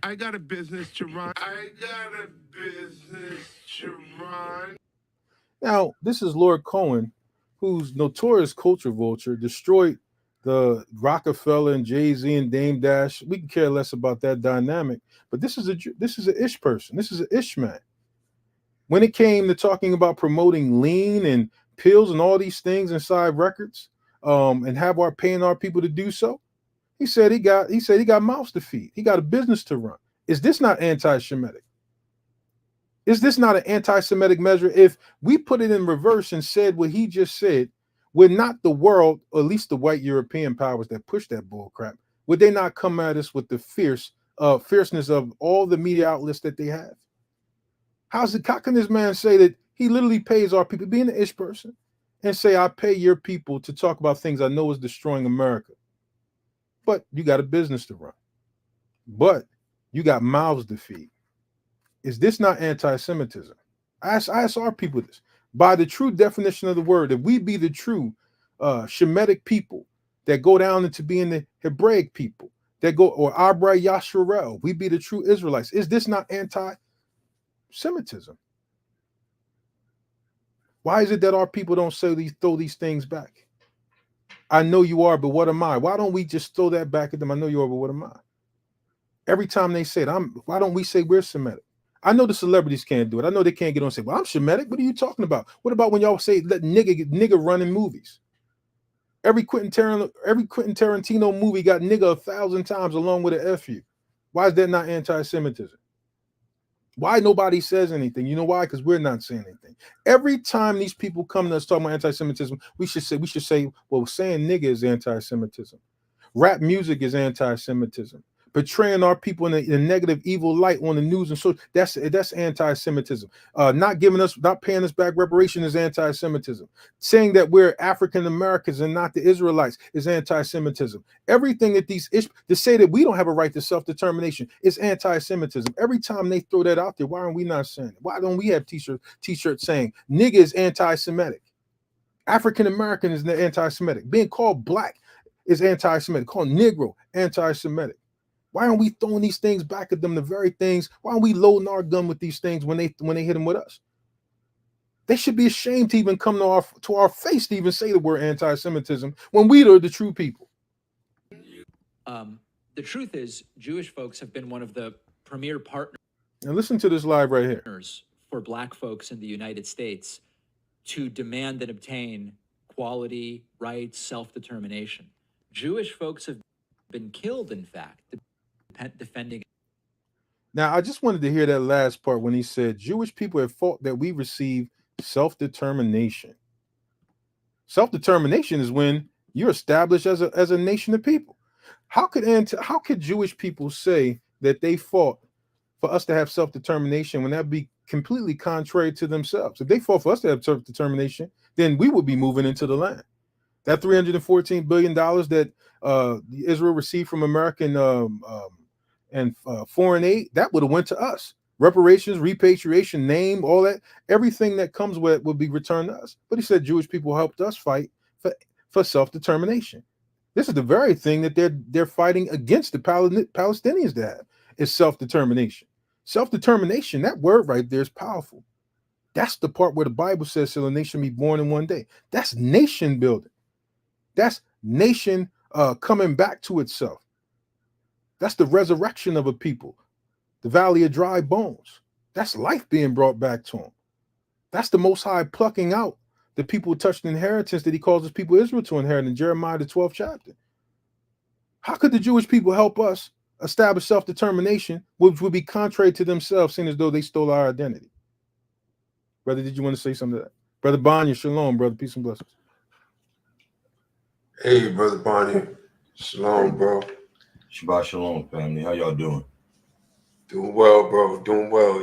You been watching, bro? You got something to add right now? Just that what self-determination is, for anybody that doesn't know. Self-determination is the process by which a group of people, usually possessing a certain degree of national consciousness, forms their own state and chooses their own government. As a political principle, the idea of self-determination involves at first as a byproduct of doctrine or nationalism, to which early expressions was given by the French. All right, so just to say that nationalism, to understand who you are, to understand where you come from, these are things that are essential to having self-determination. If you're going to have self-determination or national awareness or consciousness of who you are, that involves you wanting your own state, wanting your own government and such. So I don't see where Jewish people have helped in that plight for so-called African Americans, where anybody has rallied for us to have our own government or our own state, our own territory, our own land. They haven't done that. And just like the brother Elisha was saying, it would be contrary to them doing what they're doing, because the land that they're in right now belongs to us. But Shabbat Shalom to everybody.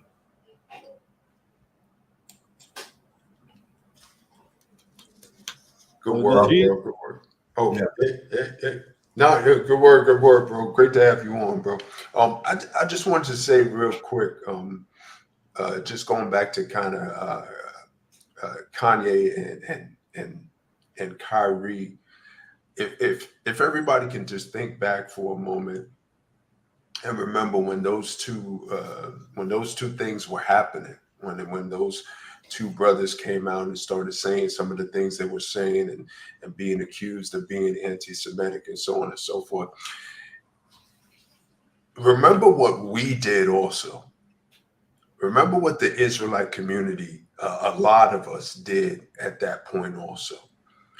We went back, we joined the others, and we went back and we kind of said, don't listen to Kanye, he's crazy.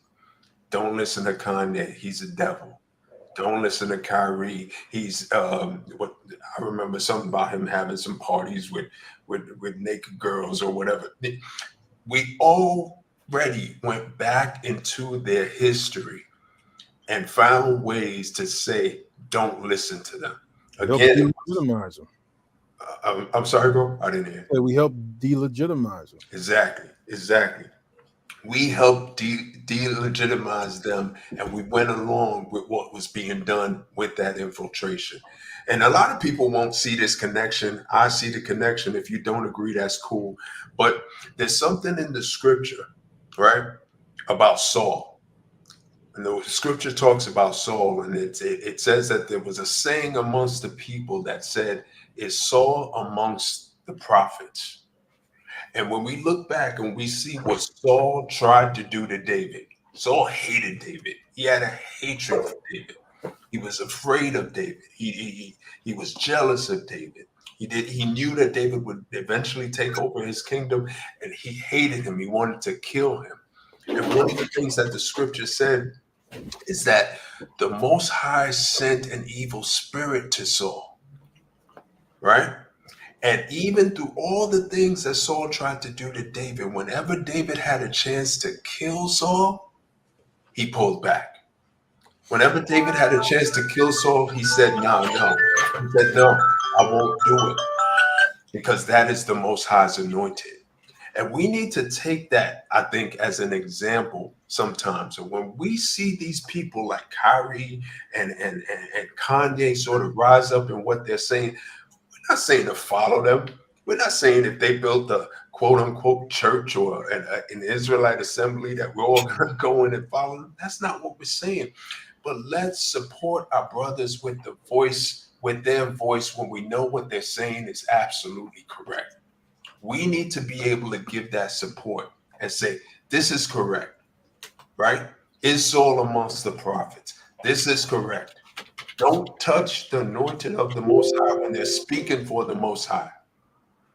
I hope that made sense to everybody. Can I say something? Okay, bro. Of course. I believe me and Brother Elisha had a conversation on this briefly. And maybe a couple of times too, though brief. You know, we need to start speaking blessings upon each other instead of curses. What does that mean? Like every time something comes up with our people, we always have this negative output on things. We always say, you know, we fought each other. We don't look to the silver lining of things. We don't look to the blessings, and we always look towards cursing one another.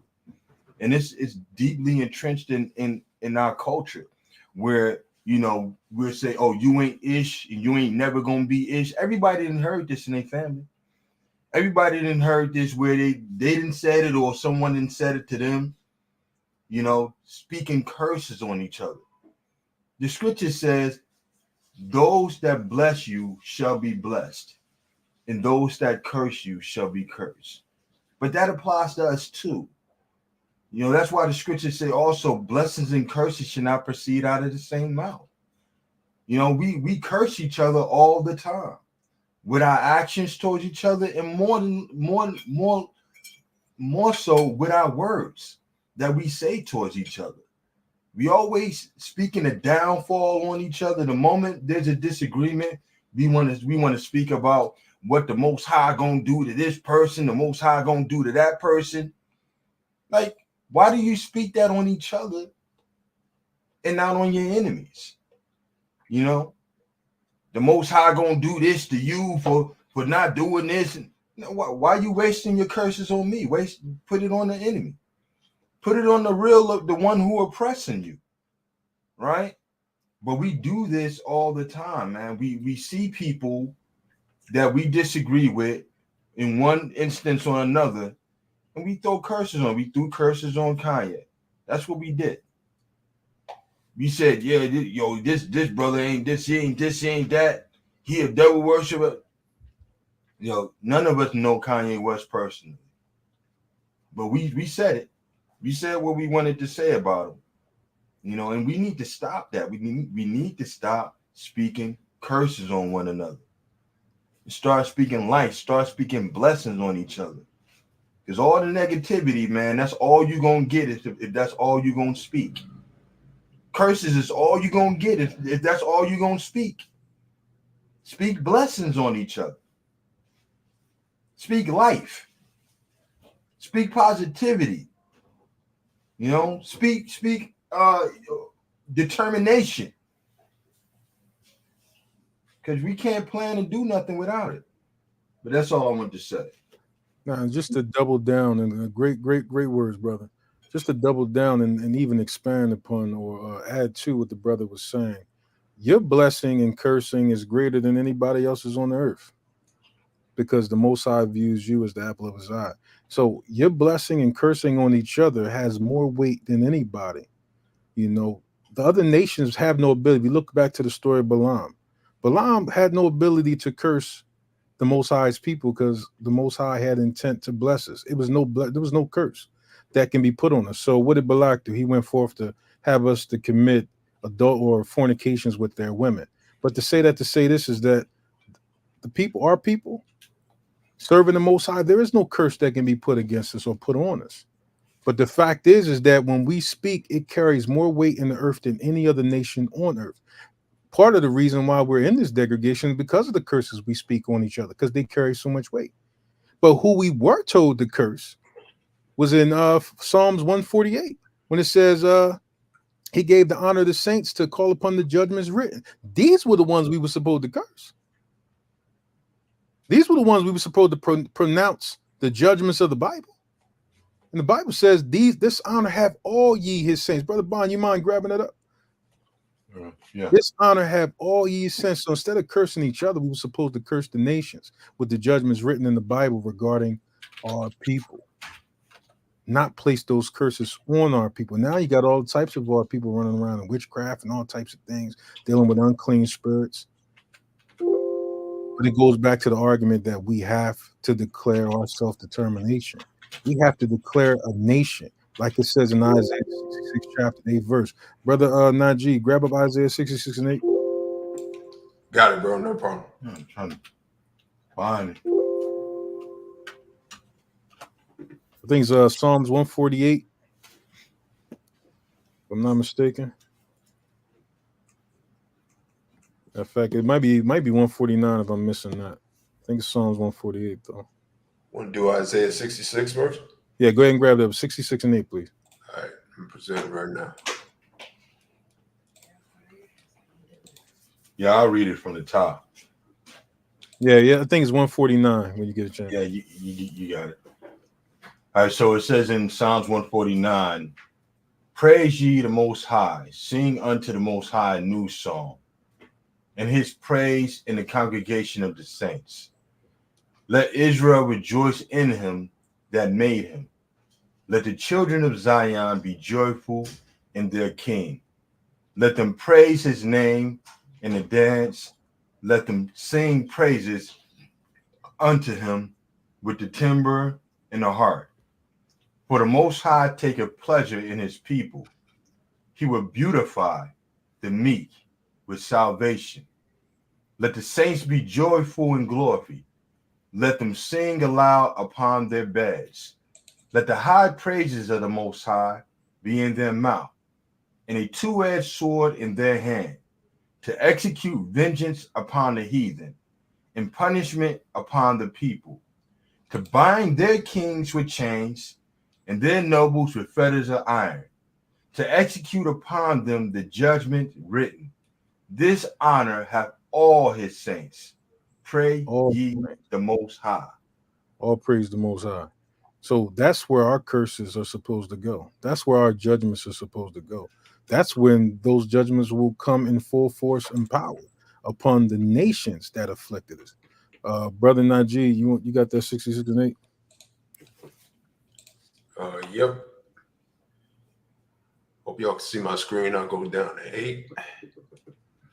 Who hath heard such a thing? Who hath seen such things? Shall the earth be made to bring forth in one day? Or shall a nation be born at once? For as soon as Zion travailed, she brought forth her children.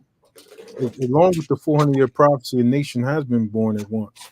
It's been born the minute the Most High freed our people spiritually and soon to be physically from not knowing who we were.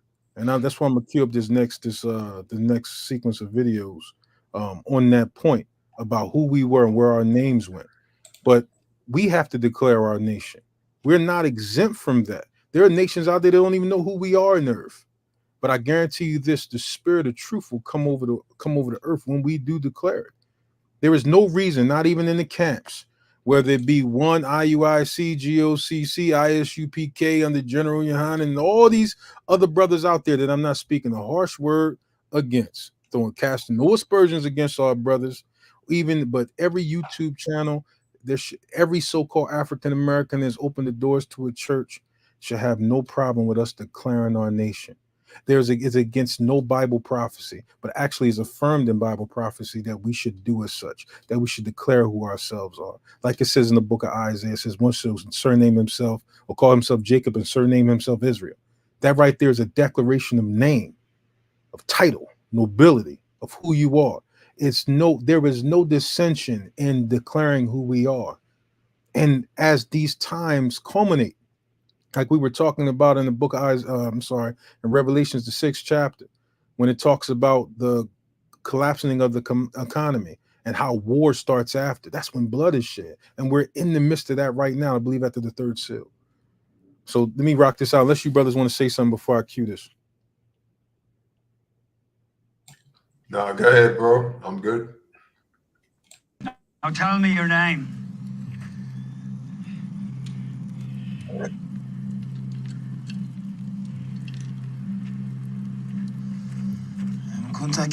That's not your name.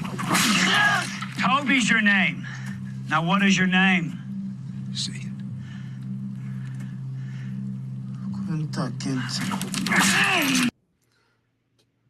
When the Most High discontinued us from our heritage and we fell asleep like in the valley of the dry bones, it says, he says, and I will cause thee to serve thine enemies in the land which thou knowest not. We know the land now. We know it now. We know that the 400 years is up. Is a changing of the guard. The spirit of life has been breathed back into us. A fire in mine anger, which shall burn forever. It would burn forever as long as we were asleep to its completion. Not that the Most High would always keep his anger against us. He already said he wouldn't keep his anger against us forever. It had an expected end. It had a time frame. It had a time when life had to be given back to us. We're recognizing that now because everybody knows who they are now. Your name is Toby.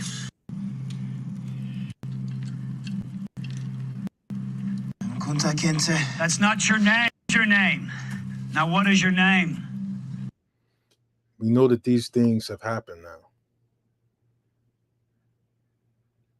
Let me cue the other clip real quick, brothers. Y'all got something to say to that?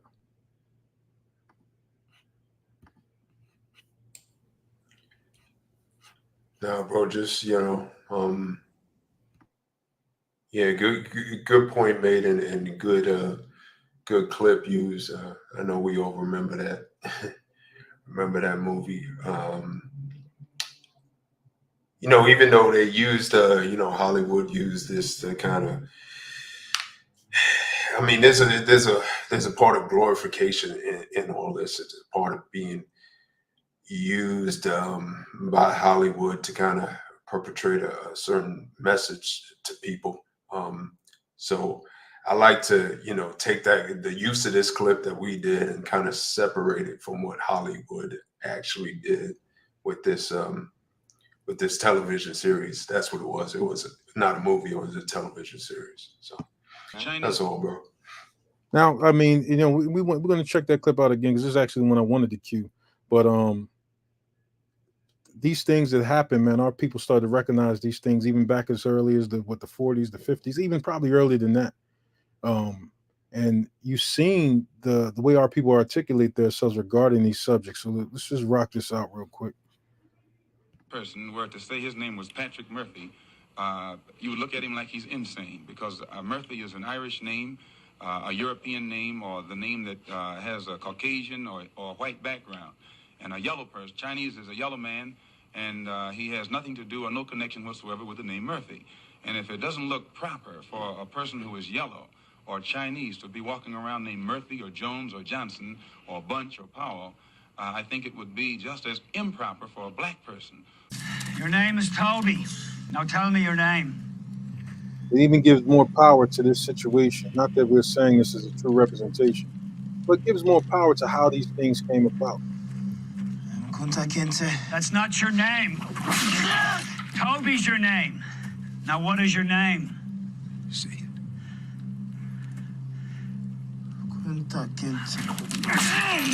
When I show you what I'm about to show you, your mind will be blown. You're going to be blindsided. Every single Israeli prime minister has a fake name. Did you know that?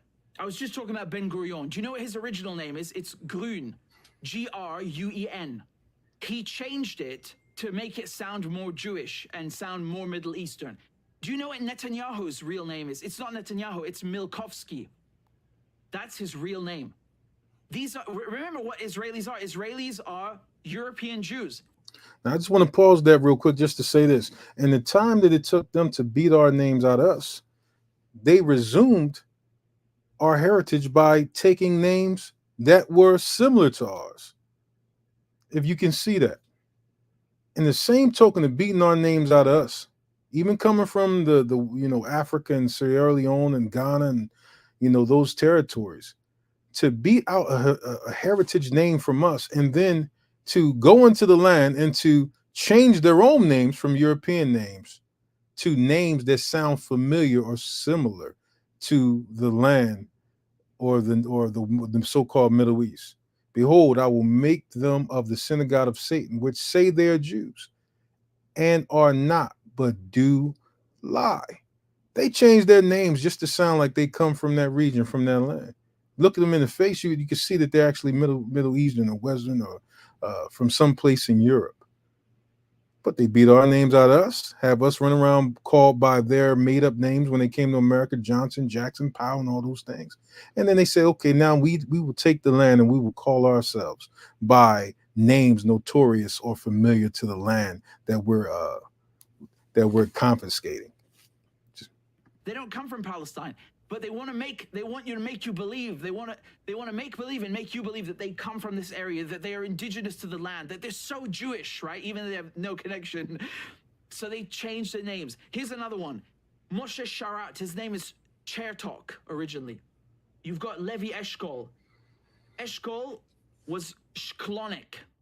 So he changed it from Shklonik to Eshkol. Then you have Yigal Alon, his original name, Peikovitz. Golda Meir, Israel's first female prime minister. Her real name is not Golda Meir, it's Mabovich. We have Yitzhak Rabin, right? His name is not Rabin, it's Rubitsov. Are you seeing the pattern? These are Eastern European names, not Palestinian, not Jewish, not Middle Eastern. They're Eastern European, okay? They're not Palestinian. They don't come from this region. Yitzhak Shamir. He's a great one. Yitzhak Shamir, he's on the wanted poster because he was wanted by the British police in Palestine for terrorism. But they don't tell you that. So Yitzhak Shamir, his original name is Yezernitsky. Shimon Peres, Persky. Ehud Barak is Brog. So B-R-O-G. Brog, he changed it to Barak. Ariel Sharon. His original name is Shinerman. He changed it to Sharon. And Yair Lapid, who's you still see him changing posts, his original name is Lampel. So he changed it from Lampel to Lapid. And they think that this is a way to, pull the wool over our eyes and make us think that, they belong to the region or something. Like we can't look at their faces and see, well, you look particularly different to the people that are indigenous to the land. Do you not? They're Jews from Europe. They just don't come from this region. Let's say you're a Zionist. Let's say you actually believe, yes, this is the land of the Jews. These people are not Jewish. They are not Jewish in the sense that you think they are. They have adopted a religion from the Middle East. That doesn't mean they are the original Hebrews or people that lived there 3,000 years ago. They even changed the names to make themselves appear more Semitic. That's how fraudulent they are. That's how criminal they are. Shame on them. Malikovsky, what a wanker.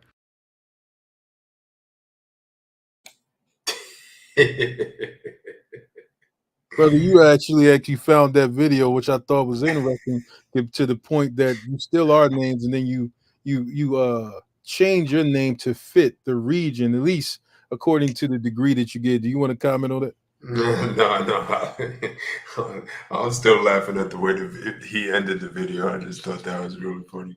Nah, that's why I left that part in the edited it out. Oh man!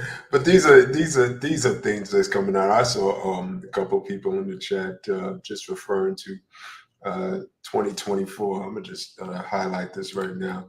2024 year of exposure. All praises to the Most High. It just might be right. We're seeing Cat Williams called it out, didn't he? Cat Williams, yeah. Cat Williams, yeah. That's another thing in another subject. But yeah, all praises to the Most High. Like I was saying, it just might be. We're seeing a lot of things exposed, not just with the Ish people, but we're also seeing it exposed within our own community. I really, I think that video that we just saw is kind of, poignant. Also, what you just showed, the Malcolm X video, I think is, man, some of the points that Malcolm X had made in the past, it's just so incredibly poignant and just so incredibly relative to us as Israel, even though Malcolm X was a Muslim of a different religion. And that kind of goes back also to what we were talking about before, is when someone is speaking the right thing, we don't have to take on what they're taking on in terms of their entire life and the things that they've done and the things that we do. We don't have to put them down in order to say, hey, you're speaking truth right now. Hey, this is positive. Hey, you are our brother. Hey, let's, we can join forces. We can speak as one. We're not saying that we have to be Muslims or you have to be, not Muslim in order to know that some of the things that you're saying is correct and true. Absolutely. Brother Bonnie, did you want to say anything to that?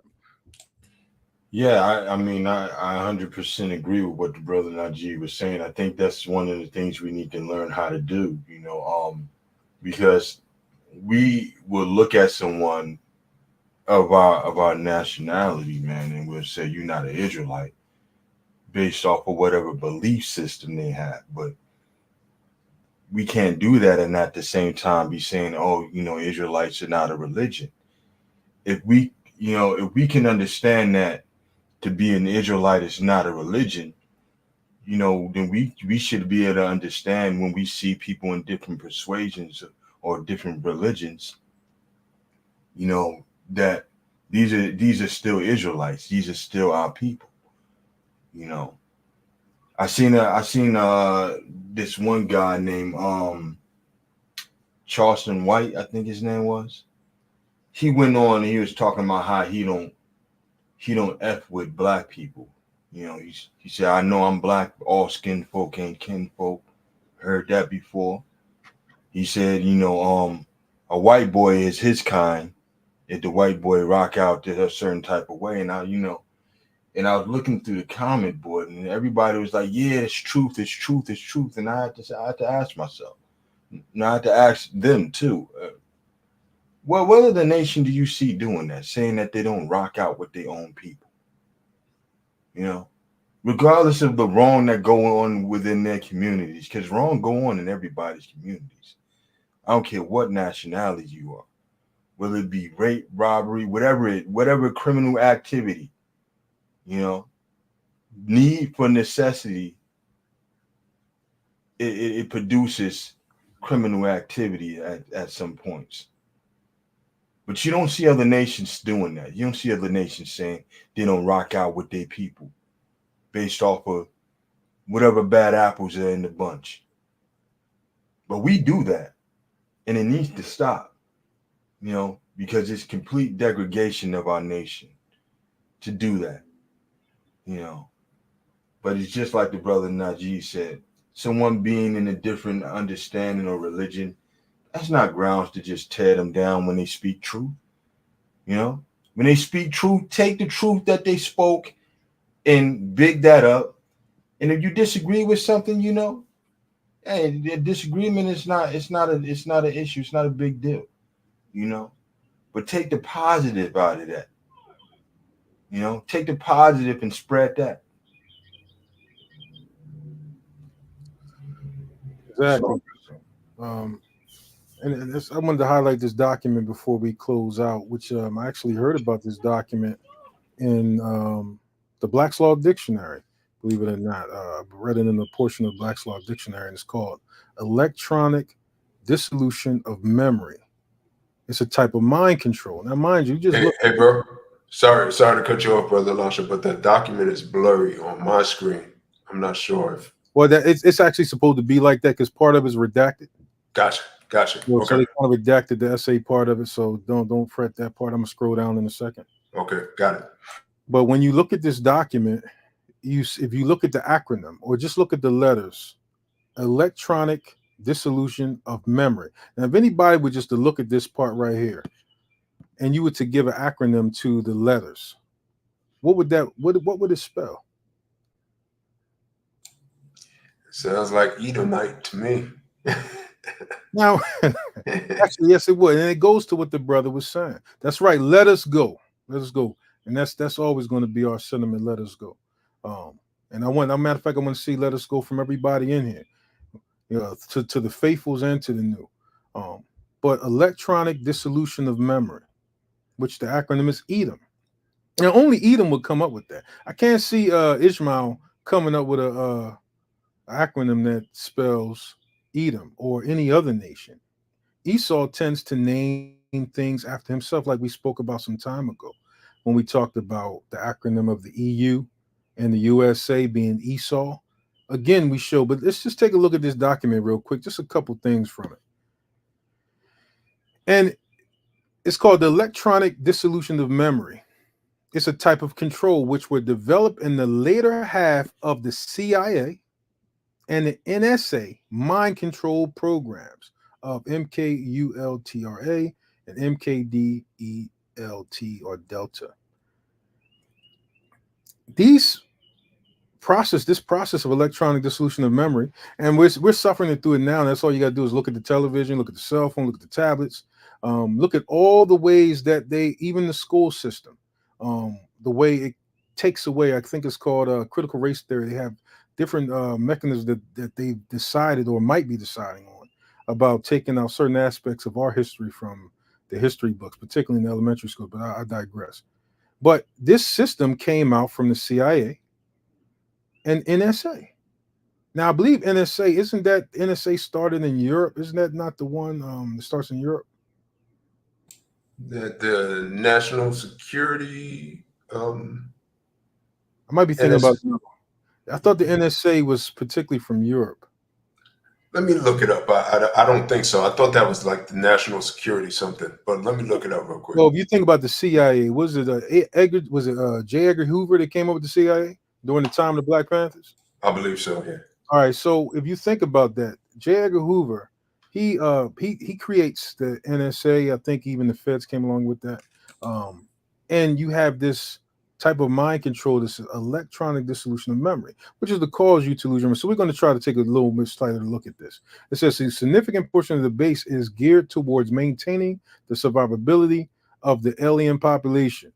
This is the main focus of these facilities appear in the acquisition or processing of biological matters or materials in order to assure a supply of DNA or other biological materials from the production of both aliens and synthetic life forms. So we talked about this country going into a so-called fake alien invasion, and we're talking about those things from the fallen angels that run around in what they call the gray suits, which they kind of showed inside the movie Independence Day when he finally hit the alien and all of a sudden it opened up the suit and there was another one in there. I mean, these things are representing fallen angels, but the whole purpose is to show or highlight that, to take away the essence of who you are. There's programs out there. Mind control programs out there, and you see them in different movies. And you think, you look at stuff like what's the movie with Will Smith? I can't remember the name of it. The one he did with Tommy Lee Jones about Men in Black, and they take the little so-called thing, and if you see an alien, what does it do? They flash the thing, and you don't know what happened. It takes away your memory, and we look at these things and say they're science fiction. But in all science fiction, there's a level of truth. These things have to have happened to us for us to promote a people that's not Shemitic, and we be Shemitic, and we're promoting their plight. If you look at it, our people promote the plight of these so-called Semitic people more than the plight of their own people. more than they bring up the plight of the Palestinians and what's happening to them more than the plight of us in this country. This sort of mind control happens through the media. It happens through all the venues to make our people more empathetic, sympathetic, and more heartfelt towards other nations and not our own. The same token, like the brother Bonnie was talking about, by cursing our nation, we speak blessings upon other nations.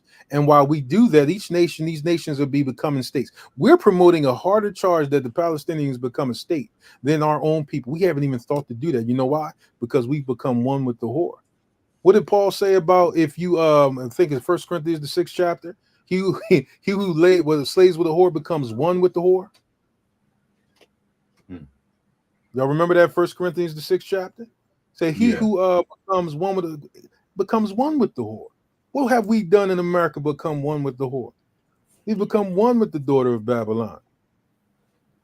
We become one body now. Now that we don't even seek our own self-determination, but we seek the self-determination of others in our land. Well, go ahead, Palestinians, live it up. Enjoy the honey, the mountains and the peaks and the springs. Enjoy the milk and honey. Now, while I don't speak against or where I don't condone the loss of any life, but caveats is getting to be a little tiresome to me. I'm tired of caveats every time we speak, just to make sure somebody's feelings ain't hurt. My feelings is hurt that my name is frickin' Rashawn Harris. My feelings are hurt that I sat there in prison for years. My feelings is hurt that we're not being recognized as Israelites. My feelings is hurt that we got to fight 10 times harder to get the same position of other nations within this country. My feelings are hurt that we don't have the right to self-determination, that we're not in our land, that we don't have any of these things. Why every time we speak, it got to be a caveat to protect other people? When within inside, I want to just say F and T. You know what that means. Until we where we at, why is it that we got to keep on throwing out rose petals to the nations? Why are we not offended in the things that appertain to us? We're not offended at them. A lot of people going to leave this stream and they're going to go back to the things as usual. How many of y'all waiting for the Sabbath to be over to go get your best burger and sub or pizza or whatever? To get your weekend in after the sunset hit. We still African Americans by the world. So my feelings are hurt with that. And it's enough with the caveats to protect other nations. It's enough with all lives matter and all this stuff.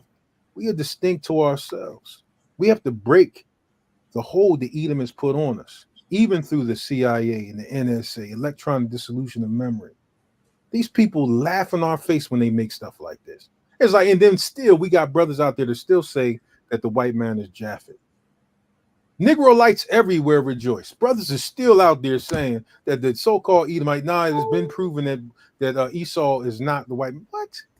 Yeah, still he give himself shots out by naming himself after the EU and the United States calling himself Esau. If you look at the acronym of that, he through the CIA and the NSA, he's saying electronic dissolution of memory, which is Edom. He's still shooting himself out shotting himself up for that. And brothers are still running around talking about he's Japhet. Well, good looking. So these are the things that right now our people, whoever comes across this video, if you speak, share this video, speak out, speak these things yourself in whatever videos you might put up, that our people should be declaring the nation that we are.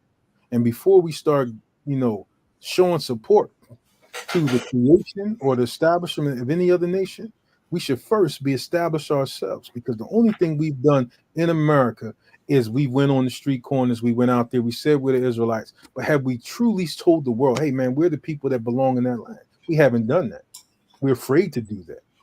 We're too busy being joined with the whore. Well, anybody want to say something to that?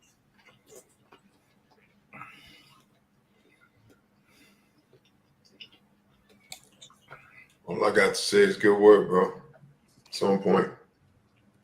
Gives a strong, backup meaning to come out of her, my people. Good word, bro. With that being said, Les Brothers got something else to say. If you want to support the work, our Cash App is $Salt of the Earth 777. as a still Shabbat for some. Wait till after the Shabbat if you really want to donate to continue the work that we do. Your support of being here, support everything is. But if you want to support by sending to our Cash App, this is our Cash App right here. Like I said, $ Solid Earth 777. Remember, Let Us Go.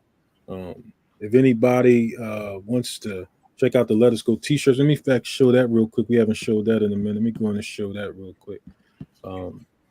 We haven't did anything particular about that yet, but we just want to show it real quick. So let me grab up the clip. Let me see. I gotta find it somewhere on my home screen. So let me grab it. It's on here somewhere. Y'all see all this work on here? Let me see. Yeah, bro, you got enough files there, man? Yeah, brother, it's just all over the place. Here we go, right here. I gotta clean that up. So this is the Let Us Go t-shirts. Let Us Go. You see how it's disseminated on their synonyms. For Let Us Go is reparations and repatriation. Number 2, name, heritage, and nobility, our right to self-determination. So we saying let us go to the people. And then part of these things is saying let us go is this process. This process is saying who we are. The process of declaring who we are as a people, Mike. I know we have a lot of agreements in Zion, but this is one that we shouldn't disagree on. Nobody should say they have a problem with let us go. Nobody should have a problem with us declaring who we are to the nations. One might say it suffices to just say it in your bedroom on YouTube. One might say it suffices just for us to go out on the street corners to our people. I would say that that is solidified if we declare it according to our right and according to who we are. And we know that some people will have pushback because what comes with us declaring is what belongs to us. And I think that's what people are really afraid of. What belongs to us if we declare those things is what people are really afraid of. Because then we would have to ask the question, okay, well, if we're the people, then where's our reparations? We're the people, where's our land? If we're the people, where's our nobility and heritage? And nobody wants to talk about that. Everybody's scared, but it must needs be done.